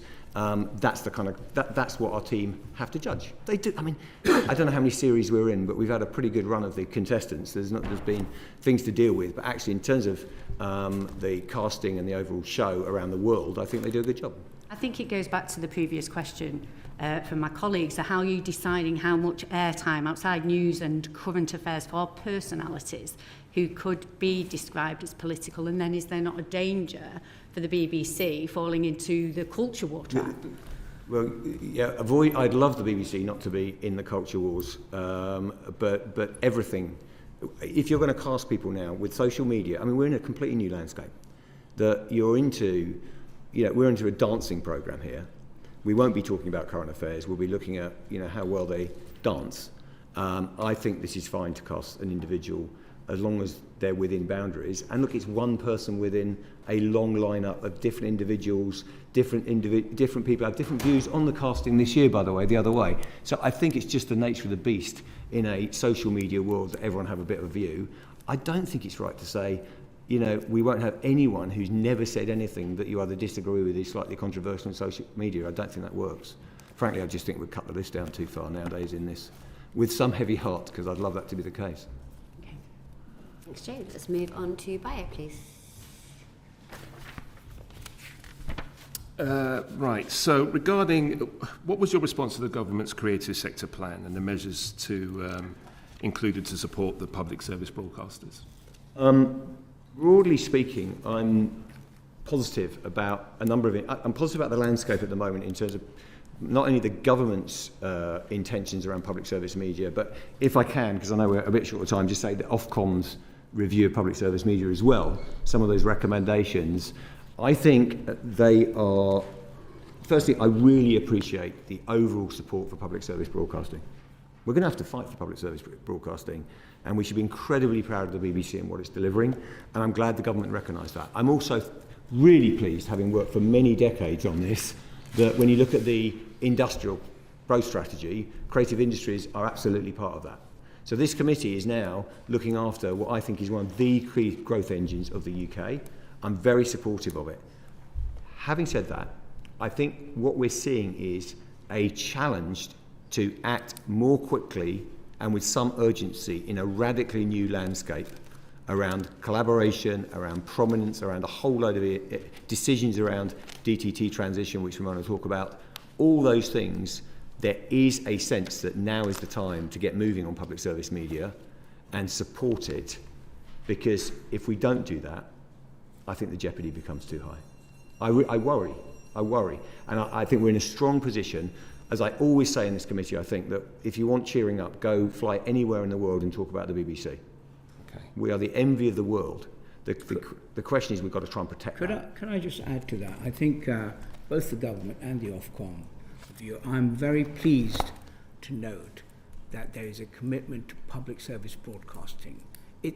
I can't tell you how important I and the board think this is. Of course, the BBC is the major player here, but it's important for this country that we recognise the value of public service broadcasting in the face of this changing landscape.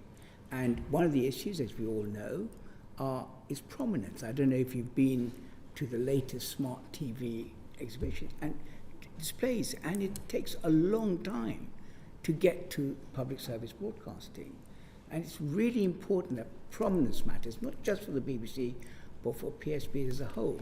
And our impact on the creative industries of this country is profound. And again, so I really welcome both Ofcom and the government's recognition of the importance of public Thank service. you. So on that point, the plan obviously proposed sort of the updating of the policy and the regulatory sort of framework. So what should the government prioritise in updating its regulatory framework? Well, I think firstly we've got to get the Media Act done and get the prominence sorted.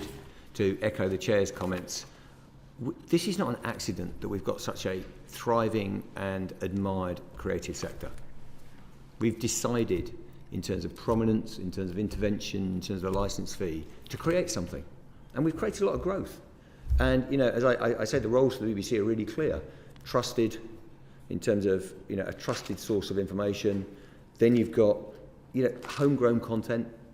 I was at the amazing dinner last night to celebrate 70 years of ITV. It's an incredible system that we've created.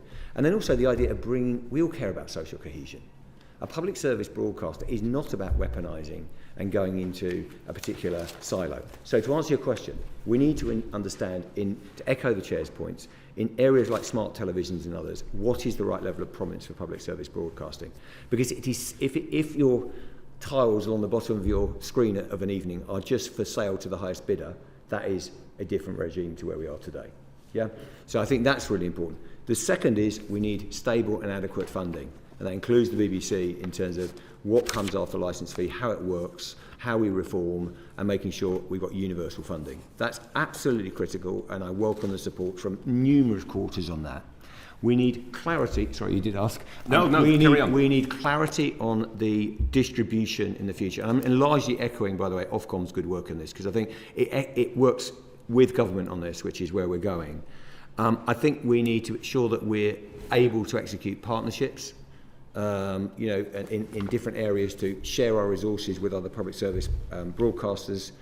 And I think the other one is just make sure, and I know Ofcom are on this, as in their words, streamline regulation, stripping away unnecessary restrictions, where, we clearly need accountability. We're absolutely here to do that, but we need to act at speed. My biggest worry at the moment is not that we are all together have intent to do this. I actually feel supported in this, I think, and quite motivated, and I think the BBC feels in a good place where, in terms of delivering its numbers. The issue is speed. Yeah. The issue is speed. The American, I've got nothing against them particularly, but we are in a position where the scale of these players is moving incredibly fast. Many of them are not regulated, and they're moving extremely fast. And if we're having a debate, whether it be about prominence or if we're having a debate about world service funding that lasts for too long, I can tell you, with AI and all the things we could talk about, the world's moving very fast. So it's more about speed than intent. Okay, thank you. Chair, you wanted to come Yes, in. I just If you could be echo. brief, please. Yeah. So we're talking about, I think the Ofcom are very positive about us, but I think the speed of regulation and control, I mentioned before about how long it took us to get our radio extensions done, with public interest tests. I think a recognition of, as Tim said, how fast it's moving, and also we are going to have to think about our relationship with other social platforms. So we say that Other again. social platforms, TikTok, YouTube, all those, and we need to make sure that our regulatory framework allows us to go to where people are going, and there is no restriction. So it's giving us the freedom to move within accountability to the changing landscape. And I can't tell you how it's changing and how much money other streamers and the like are pouring into things like AI. It's going to transform our world, and we need the regulatory mechanism to allow us to cope with it and deal with it. Thank you. And Tom, please. Thank you, Chair. I'll start by just declaring an interest as the Chair of the BBC APG and a recipient of hospitality. Dr. Shah, Peter Bazalgette, one of the creative sector plan's authors, told us that the first priority for the government should be sorting out the funding of a healthy BBC. Are you persuaded that that's high up the government's priority list? My persuaded is High up the government's priority list. I talk to the Secretary of State all the time about the various issues, and I think the Secretary is fully aware of how important our funding model is, the need for scale, the need for universality. I think if there was an easy solution to it, we would have had it. I think it's quite complicated how we get the funding model, and I agree with Baz, we do need to do that. But once the Green Paper is out, which is going to come out in the next, I think in early October, that's when we're going to get into earnest discussions about how do we reform the current funding model in such a way to deliver our mission to be, in a way that's both universal and has scale and allows us to compete in this new world that we're working in. On a similar topic, and perhaps more urgently, we anticipate a decision on funding for the World Service to be made in the coming weeks by the Foreign Office. Do you anticipate that the Foreign Office will meet your ask for a funding increase from around 137 to around 200 million a year? I hope so. I think it's critical we do fund the World Service properly. As I've said, we just I think most people know this, but we fund most of the World Service at 262 million. We were very grateful to take an extra bit of money in the last round to get us to 137 from government in the round, and we do need to see that increase, and that is essential if we're going to keep providing services with the inflation and the competitive situation. I know we're short of time, so I won't put the butter on too thick, but you and others are aware that the investment going by China, Russia, other places in terms of capturing broadcast frequencies, pushing out their messages are extreme, and I think that should be a government priority. And I think in the short term, in the spending round, we need to make this decision. There is a longer term decision, of course, within Charter, which is who funds the World Service, and I've been very clear that I don't think it's right to put it on the licence fee payer. And the second thing, through the licence fee, I should say, and the second thing is, do we want to do the World Service and at an increased level? Because we can do it. The team are fantastic, and it's a bit what I'd call pay and play. If you invest more money, you get more reach. We can sign off against very robust targets and be held accountable for how we do it. And we can see a plan. In the round, the BBC gets to about 400 plus million people a week. We see a plan where we could double that. And I think the UK should go for it. Yeah, now, I understand. That's what we've got to get to. The pressures on funding everywhere, including the World Service. But I do think people should recognise just how dangerous the world is and how important the World Service is in providing impartial news and journalism, especially if you look at what's going on in Africa. As we retreat, China and Russia move in. This is not good. What conversations have you had with the FCDO regarding this? I've talked to the Secretary of State, as well as not the new Secretary of State. Let me be honest. I think the response I get is very warm, very encouraging, absolutely recognise the importance of the World Service and its soft power. It's more than soft power. It's as much about just for democracy around the world, for the role of the BBC, and people admire the World Service. But there is, if I may put it this way, I understand the budgetary constraints. There's a disconnect between the warm words and how much the World Service needs.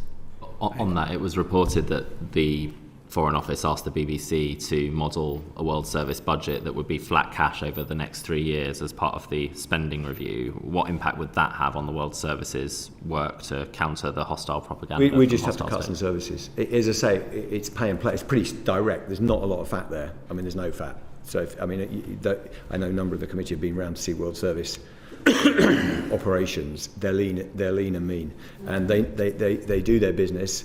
Now, it's very simple, is inflation is, we do face globally inflation, just buying distribution slots. It's not faux this, it's absolutely hard, and you can analyse it. It's no great, I wouldn't say it's any great surprise that in any spending round you get to look at what does flat look like, what would we get if we got more money. We're looking at those scenarios. And to echo what the Chair was saying, I've met the Secretary of State, Permanent Secretary. I think there is clearly support for the World Service. To be clear, neither of you have yet met the new Foreign Secretary. Secretary. I meant the new Foreign Secretary, apologies. You have? I met the old Foreign Secretary, not the new one, sorry. That would have been rapid. Would have been rapid. We just wanted to apologies. clarity. Apologies. So the old Secretary of State and the Permanent Secretary. And we're talking to officials. Within the BBC, we have a very good dialogue with the officials. And I think that there is huge recognition for what the World Service brings. But to your point, we're seeing budgetary pressure at extreme levels everywhere. We would, of course, make the case that in terms of the next spending round, that is still, in my view, plaster, but it's essential. Otherwise, we'll have to cut services. What I can't do with the pressure, this committee's been through local, the price of, I think the BBC, as we go into the next licence fee settlement, and one thing I would be defensive on is our efficiency is pretty brutal now in the BBC. I mean, we're literally, the steam's coming off in various places in terms of us we've taken 2,000 roles out of public service BBC. We are pretty efficient. So what I can't do is say to householders in the UK, we're taking money out to fund the World Service with heavy heart. I just cannot find the money.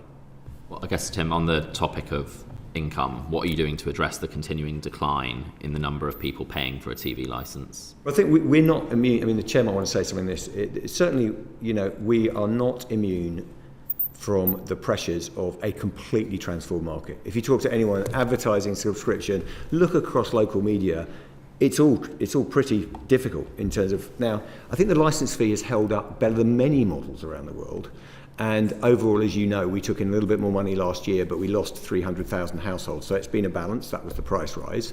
It's certainly not, the licence fee is in no way collapsing. It is enforceable in my view. Evasion has gone up as well. But it has gone up a little bit. Yeah, and but that is, I think, understandable with the vast changes in the market and some households going, okay, what services do they want?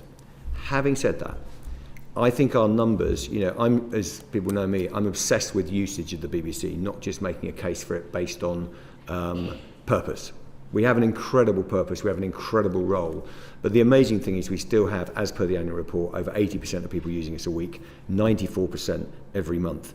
These are incredible numbers and they're unique worldwide. We do need to reform the licence fee. We need to think about the areas I've talked about. Level of progressiveness, exact scope, all those things. I do think if we just stay where we are, that is not good enough for what it's worth. I don't think that's right. We've ruled out advertising. I mean, Chair, you might want to say something on this, but I do think we need some reform. I don't think it's easy, but I do think we need to be innovative, and I do echo the Secretary of State when she says she wants to find a solution for the next generation. I think that's good. I think the figures are not great. I mean, it is particularly worrying for us, and I think what it says is that the licence fee as an instrument, it does, as Tim says, produce a lot of money, but it's one that belongs in a way to an analogue world where people watch television, that people do it differently now. So we need to reform it, because what will not work is simply to roll over the licence fee, because those trends that you're talking about will just continue, which is why the rollover doesn't work. Now, it's not that we just accept the decline, because last year, I mean, it's still going down, but we managed to stem it. How did we stem it? Because we had terrific content. Exactly. Then there was sport, and there was drama. Making really good content that people want to watch and use is central to helping. It's never going to stop the trend until we reform the licence fee, but we can't just sit back and say, well, that's the end of it. No, we need to do it. Now, one of the things I'll just say, just because that we are really work hard, and the exec work hard at how do we improve our content so we speak to a variety. We've just done, and we'll be coming out shortly, our review of portrayal. How do we portray groups across the country, both in terms of representation, in terms of how we portray it. The better we get at that, the better people will think the BBC is for them, and the more likely they are to want to pay for it. So we do take lots of actions to try and keep this decline steady, but we need to reform the licence fee and find a way that does deliver what we need. Finally on this, I think evasion rates have risen from sort of just under 7% to sort of 12.5% over the last 5-6 years. I guess that's about an 80% increase. What's being done, Tim, to make sure that Capita's providing good value for money when it's collecting? We're doing a lot of work with Capita in terms, and by the way, we're trying to get the balance right as well, because there are fair concerns around how you appropriately enforce. So I believe in enforcement. Actually, the vast majority of people say, well, I pay, so it's fair that everyone pays. But we are talking often about low-income households. We're often talking about women in the household. So we've been simple payment plans, all those things. So it's not just about sticks, it's also about carrots. Yeah, and you actually look at the number of prosecutions, it's been going down. So we're trying to get the balance right. Our evasion rates are not wildly dissimilar to some in Europe and other places, but I do think we're working with Capita on things like a retention unit. So working a bit more clearly in terms of talking to people and saying, are you definitely not using it? Because There's one thing about someone saying there's no licence fee needed, but most of our evidence suggests that there's also that evasion question, and we've got to manage it, to your point. So I can give you more details than I'm giving you now because I'm conscious of time, but there's a whole load of mechanics. Technology can help us a little bit as we go forward in terms of how we manage the call centre in Darwin, all those. I mean, if people are interested in the BBC, manning those calls for a while is very interesting, because most of it is, to the chair's point about usage and making sure we've got the right content.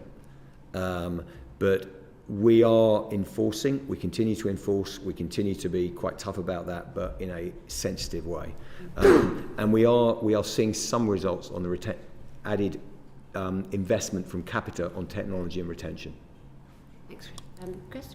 Yeah, can I ask about setting targets for tackling evasion? I don't think you've got set targets for doing this, so I suppose it's a general question about the curiosity of what is the, not just the scale of the problem, but the scale of the answer to the problem. So that's one part of it.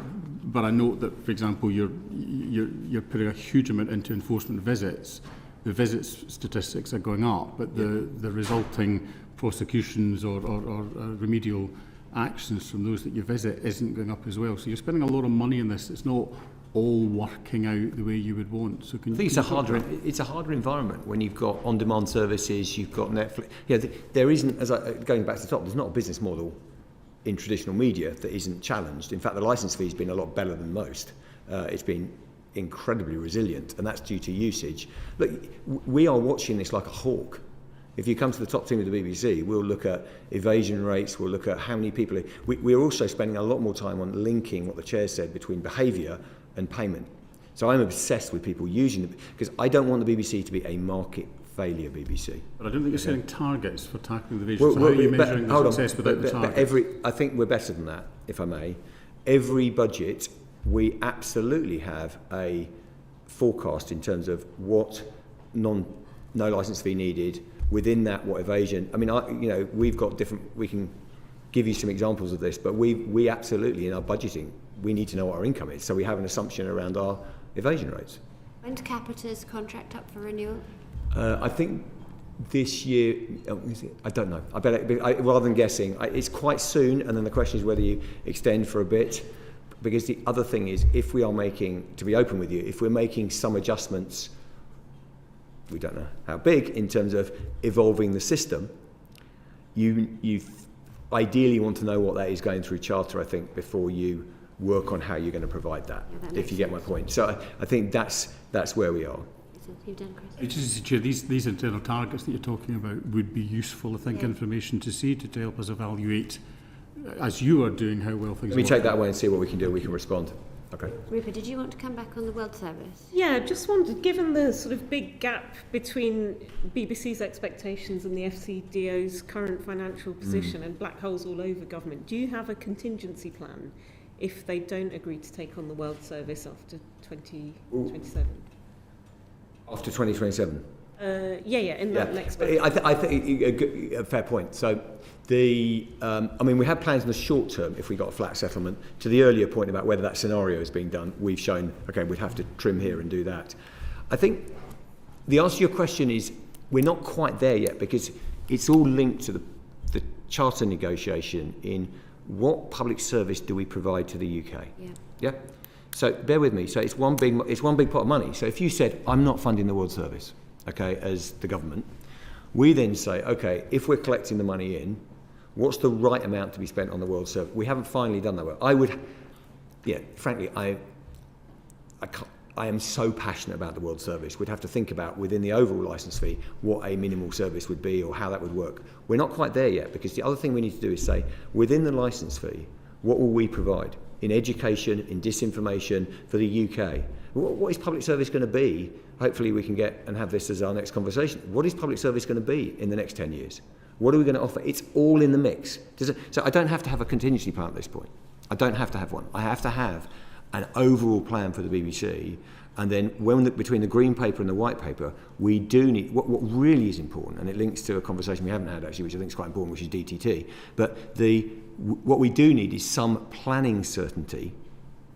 We do need some planning certainty before the start of the new charter to do exactly what you're talking about. I mean, do you think in terms of all this stuff, public trust, journalistic integrity, creative freedom, cuts are leading to reputational damage within the BBC. Well, I'll just go with even on HR matters. So the Greg Wallace, all those people in the independent companies aren't covered by your HR systems. You slash loads of HR staff.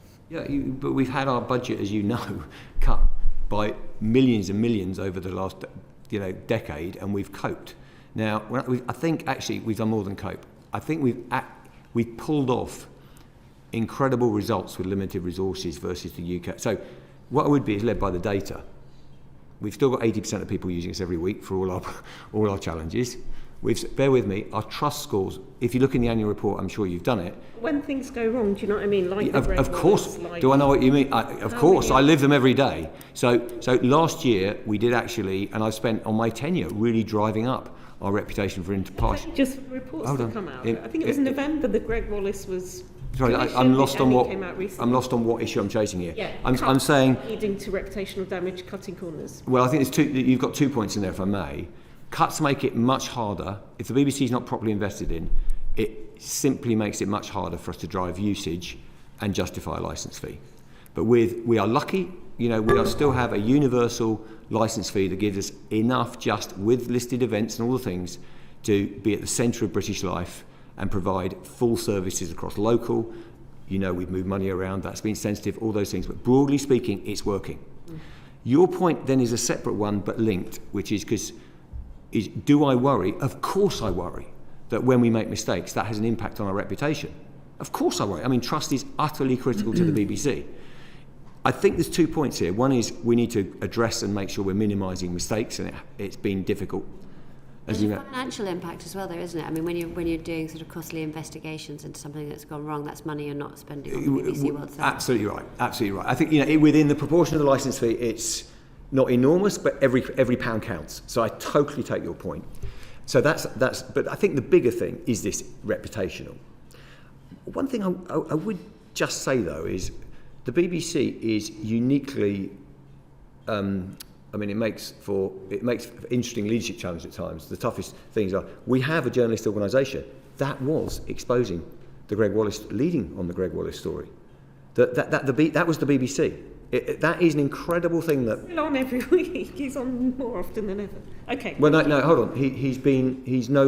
We have dispensed with his. We have dispensed with his services. Sorry, the Gaza. The Gaza programme with the child narrator, that's clearly been binned now. Okay.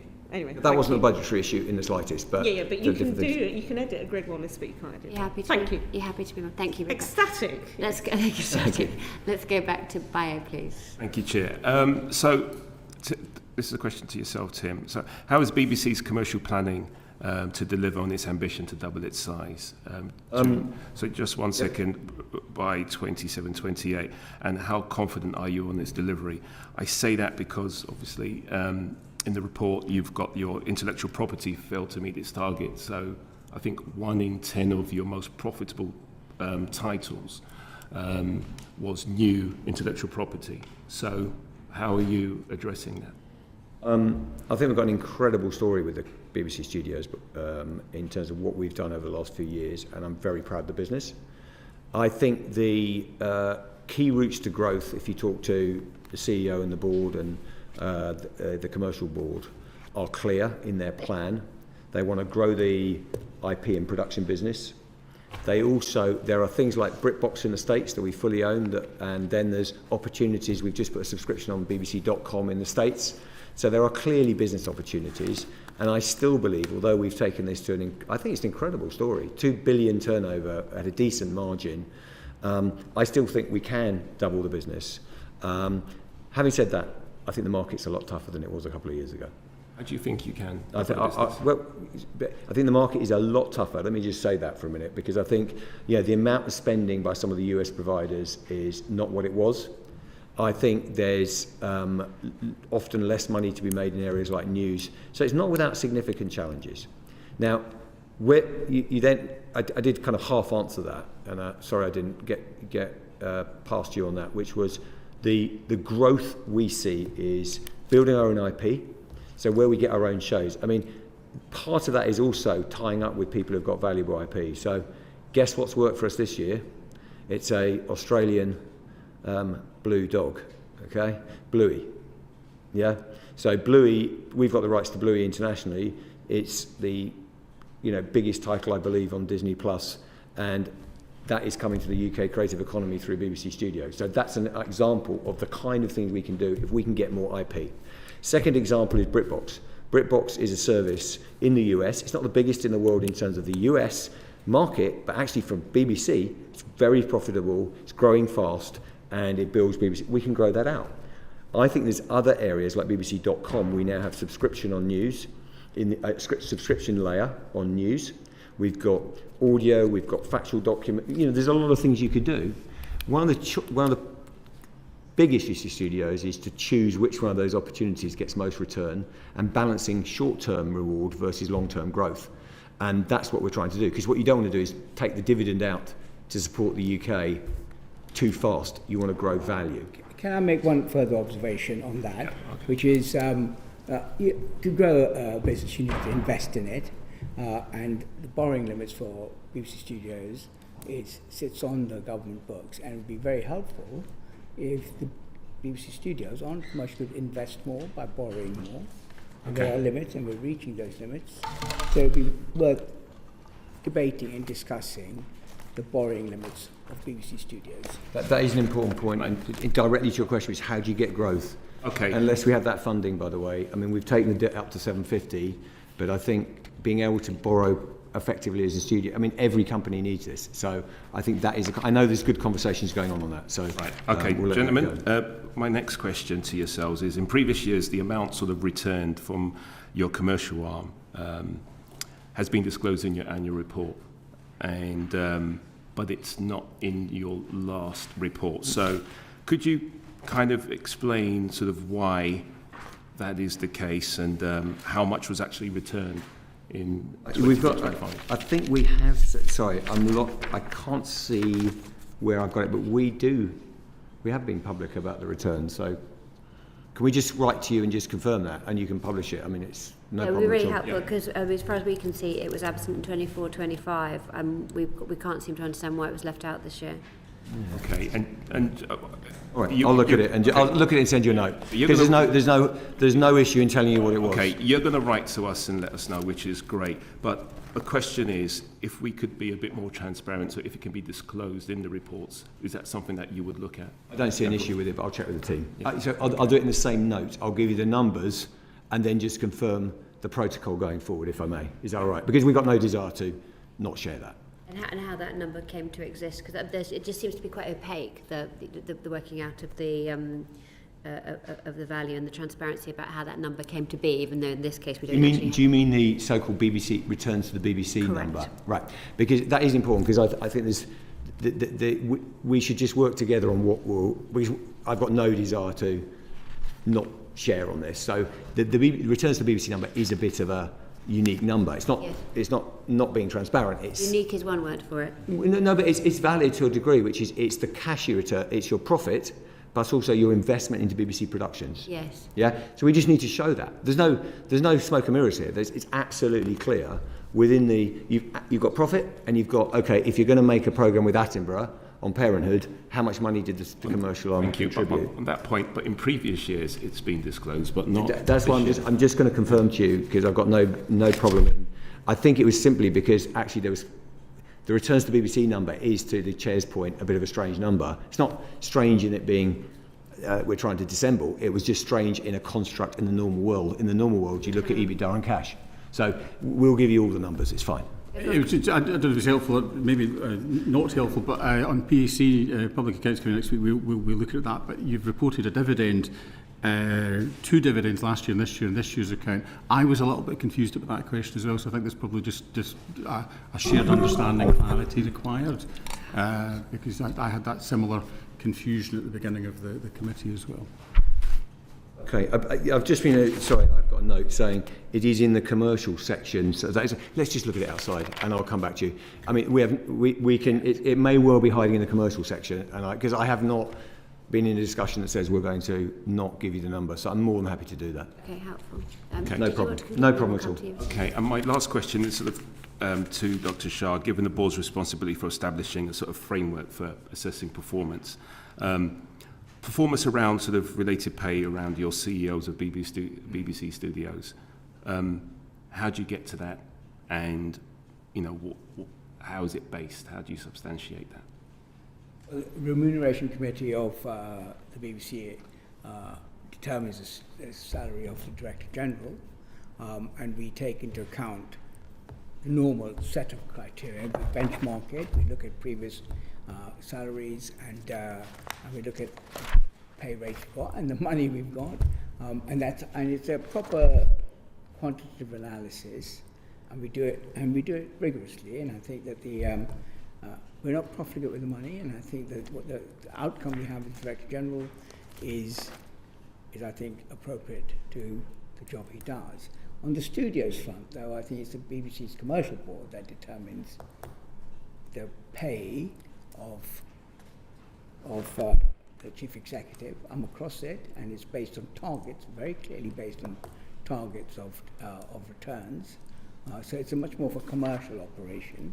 Is that standard, or has it altered from previous years? Not to my knowledge, it has not. There's always, sorry, I can answer that because I've done both roles, and before I was overseeing. But it's from what I remember, it's always been pretty much the case that the studio's remuneration, because it's not funded from the licence fee directly, has been higher. Yeah, has been bonused and all those things. But it's benchmarked versus others in the industry, and it is. Let's just say we're not trying to benchmark totally. We're trying to find a place in between that's realistic to attract that commercial talent.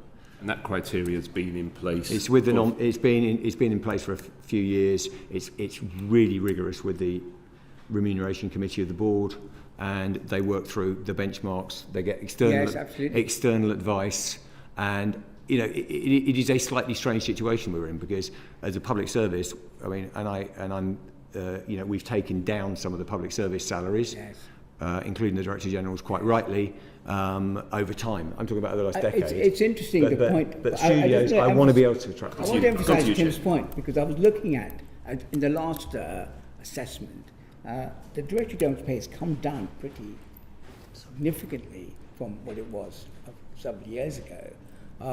So that's important to know, that we are doing our business. Secondly, continues to be far less than in the private sector of somebody running an organisation of 4.5 billion and 20,000 staff.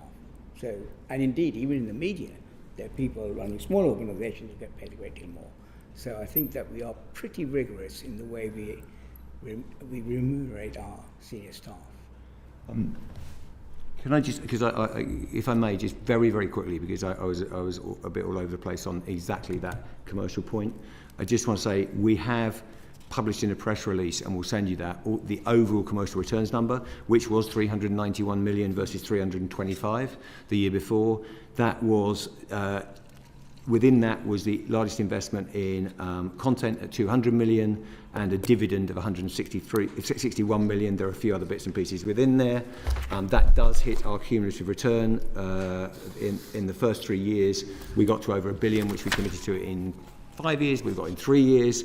We, in the annual report, in the Chair of Commercial Board section, and in our press release, showed the return figures for the first 3 years of the 5-year period. So I can send you that, but I'll just confirm that. But there's no, just to nail that one, there's no issue with sending you this and showing the dividend and the content payment. Thank you. Thanks, no problem. Thank you, Chair. Yeah, can I just go back to intellectual property for a minute? I think we've all, watching movies in the last 10 years, realised that exploiting current IP is more preferable at the moment within the industry than creating new IP. I wonder just how much of a leadership role the BBC is playing in creating new IP, and whilst you've not met your targets, how much of an effort are you putting into creating the new IP as opposed to exploiting it? And I'll just add a third part to that question, just to you maybe want to reflect on regulatory barriers to exploiting or creating IP. Is there anything that you think we would benefit from knowing? This is not the last one. I don't think it's regulatory. There are other areas in the BBC where I'd be saying that regulatory prominence, other area, you know, or need either legislative or regulatory issues. This isn't that. your question is absolutely a grade A question for the UK. Top priority for the UK creative industries. And a lot of the analysis we do, I think, doesn't look at how thick our share of the economics is. Do you see what I mean? So I revel and love our production sector in the UK, but production margin is generally quite small. To your question, where the real value is somewhere like where we own Strictly, and that is in many, many territories, and you own IP, or where we do a deal with Bluey and we own IP. I think there is a challenge for us to maintain enough UK IP. Why? Because it's a bit like footballers or anything. Those people who are the top talent, you'll have read the deals, they are being picked up globally by companies because that's where the value is, in IP. And they're being paid a fortune to bring their IP, and that then gets owned outside the UK. And I don't think we're spending enough time on that. What's the BBC doing? First thing is, it's created BBC Studios. It's got the biggest production, production IP company that is not for sale, and we have that for the UK public as our shareholder to grow IP. Do I think we should be generating more hits, new hits out of studios? Yes, I would like that. Yes, and I think it's a really good challenge. It's a top-level challenge. It relates directly to the question about studios growth. We have hired some really good people in recent months. So you will see a new chief content officer in studios, all those people coming into studios. We've got a better IP exploitation unit in there with an incredible team there. So I think we've got work to do. I think it is a challenge. I think it's an absolutely top-level challenge to value creation for the BBC over time. We've got an incredible archive. We have some new IP, but we could do with some more. I think you are exploiting sufficiently the kind of your archive IP. I mean, if you just think about the nostalgia for some of these sort of iconic childhood characters, the success of the Paddington being reimagined in the movies over the last decade or so, and you've said yourself, Bluey the dog is one of your most successful earners, right? It shows the fondness for children's TV and actually quite a gap in the market for decent quality children's TV that parents are bringing. And in actual fact, we're going to be doing an inquiry into children's TV as a select committee. Do you think you're doing enough to sort of exploit that back catalogue? And then, sort of almost in addition to that, the annual report suggests the BBC's expenditure on children's programming reduced by 77% in 2024-25. So, I mean, how does that help finding the great hits of the future? Yeah, the children's figure, let me do that last if I may, which is the children's figure is simply an accounting change. Okay. Because it's what we're doing is spreading the money over a longer lifetime. And our investment in children's actually went up marginally from 94 to 92. So, and us doing the 300 hours, the 50 titles, to your point, I'm very pleased you're looking at children's. I'm worried about, I heard the other day, I can't back this up, that we may be now the biggest producer of non-animated children's content in the world because no one is getting close now. I mean, by we really are in a completely unique position in the UK, and others are struggling to make that work, not because of lack of intent, because the economics. Yeah. So I absolutely think we need to think about the tax regime, all those things. We have this incredible thing called, all of us were built up on it, children's television in the UK and children's output. Now, so that one, I think our investment to children's is rock solid. In terms of, I think you're right, I think the challenge is fair, which is, we've done a bit of it, we've gone back and looked at old titles, we're looking in the catalogue. There are two things that are in my head when you say that, which I think one I think is there some gems in there, like a Paddington, that can be, and I think the word's powerful, which is reimagined. And is there probably something, studios are looking at it every day, digging around, and I think we need to keep digging and thinking creatively about that. That's a great challenge, and I'm sure those in studios listening will say, right, they know I'm interested in that as well. I think the back catalogue and the archive, we're still wrestling with. Of course, everyone thinks you're sitting on a gold mine? How do you actually monetize that? How do you? We've launched services with Deep Archive. People are sentimental about it. I was very sentimental watching some of the old ITV output last night at their celebrations and the old advertising. But in terms of people's ability to pay for it and monetize it, that needs a bit more work in terms of how that could happen. But I do think new technology could open up possibilities with the Deep Archive. in terms of searchability, how that could work. And I think there's creative solutions. So I take your challenge. I think it's part of the answer to the question about commercial growth. We need to hire the right people as well. Apologise, I interrupted Chris. Carry on. No, thank you, Chair. I suppose, can I also just put on record my membership of the National Union of Journalists? I should have done that earlier. It's a play, I suppose, from the freelance question earlier on and IP. The understanding of the, freelancers already get slightly less rights in the way that they interact with the BBC than employed staff. Employed staff know where they stand when it comes to IP. I would just make the plea to you, if you're creating new IP, to have that robust assurance that freelancers are being treated fairly in how they approach it. And again, the point of there are different levels of freelance interaction with the BBC, but the creative spark for good IP is as likely to come from the person who's on their first shift at the BBC, on just at a university, on the smallest contract with the smallest money, as it is the next, someone like Michael Bond for Paddington Bear. That ability to treat freelancers fairly must recognise that freelance comes at different parts in your career with different understandings. Understood. I haven't got a lot to add apart from that. Understood. I think, having said that, I think people working in the BBC, they're creating IP for the UK public, not necessarily yet personal transformational wealth. And that is a tension, because what we're seeing is, we'll hopefully get a very good audience for Celebrity Traitors. It's a great title. I couldn't be happy to have it on the BBC. The company delivering are fantastic, but they're not the BBC. And we've got to get the balance right and make sure UK IP grows.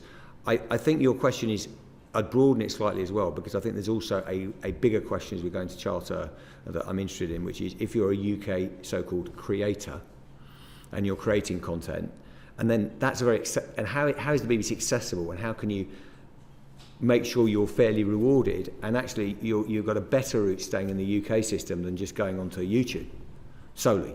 So I think that's a really interesting in terms of the creator economy, which are essentially a lot of freelancers as well within that. So I think we've got a bit of work to do on policy and thinking around that as we go into Charter to make sure the UK keeps the value and UK creators keep the value, rather than, we're benign, we're a lot more benign than some of the others, if I may say so, in terms of kind of capturing IP. I would agree. Yeah. Thank you, Chair. Thanks, Chris. Well, that brings us to the end of our questions today. As you say, in the coming weeks, government should finally be starting the process for the BBC Charter review, so I expect we'll be speaking to you again. But in the meantime, thanks very much for your time today.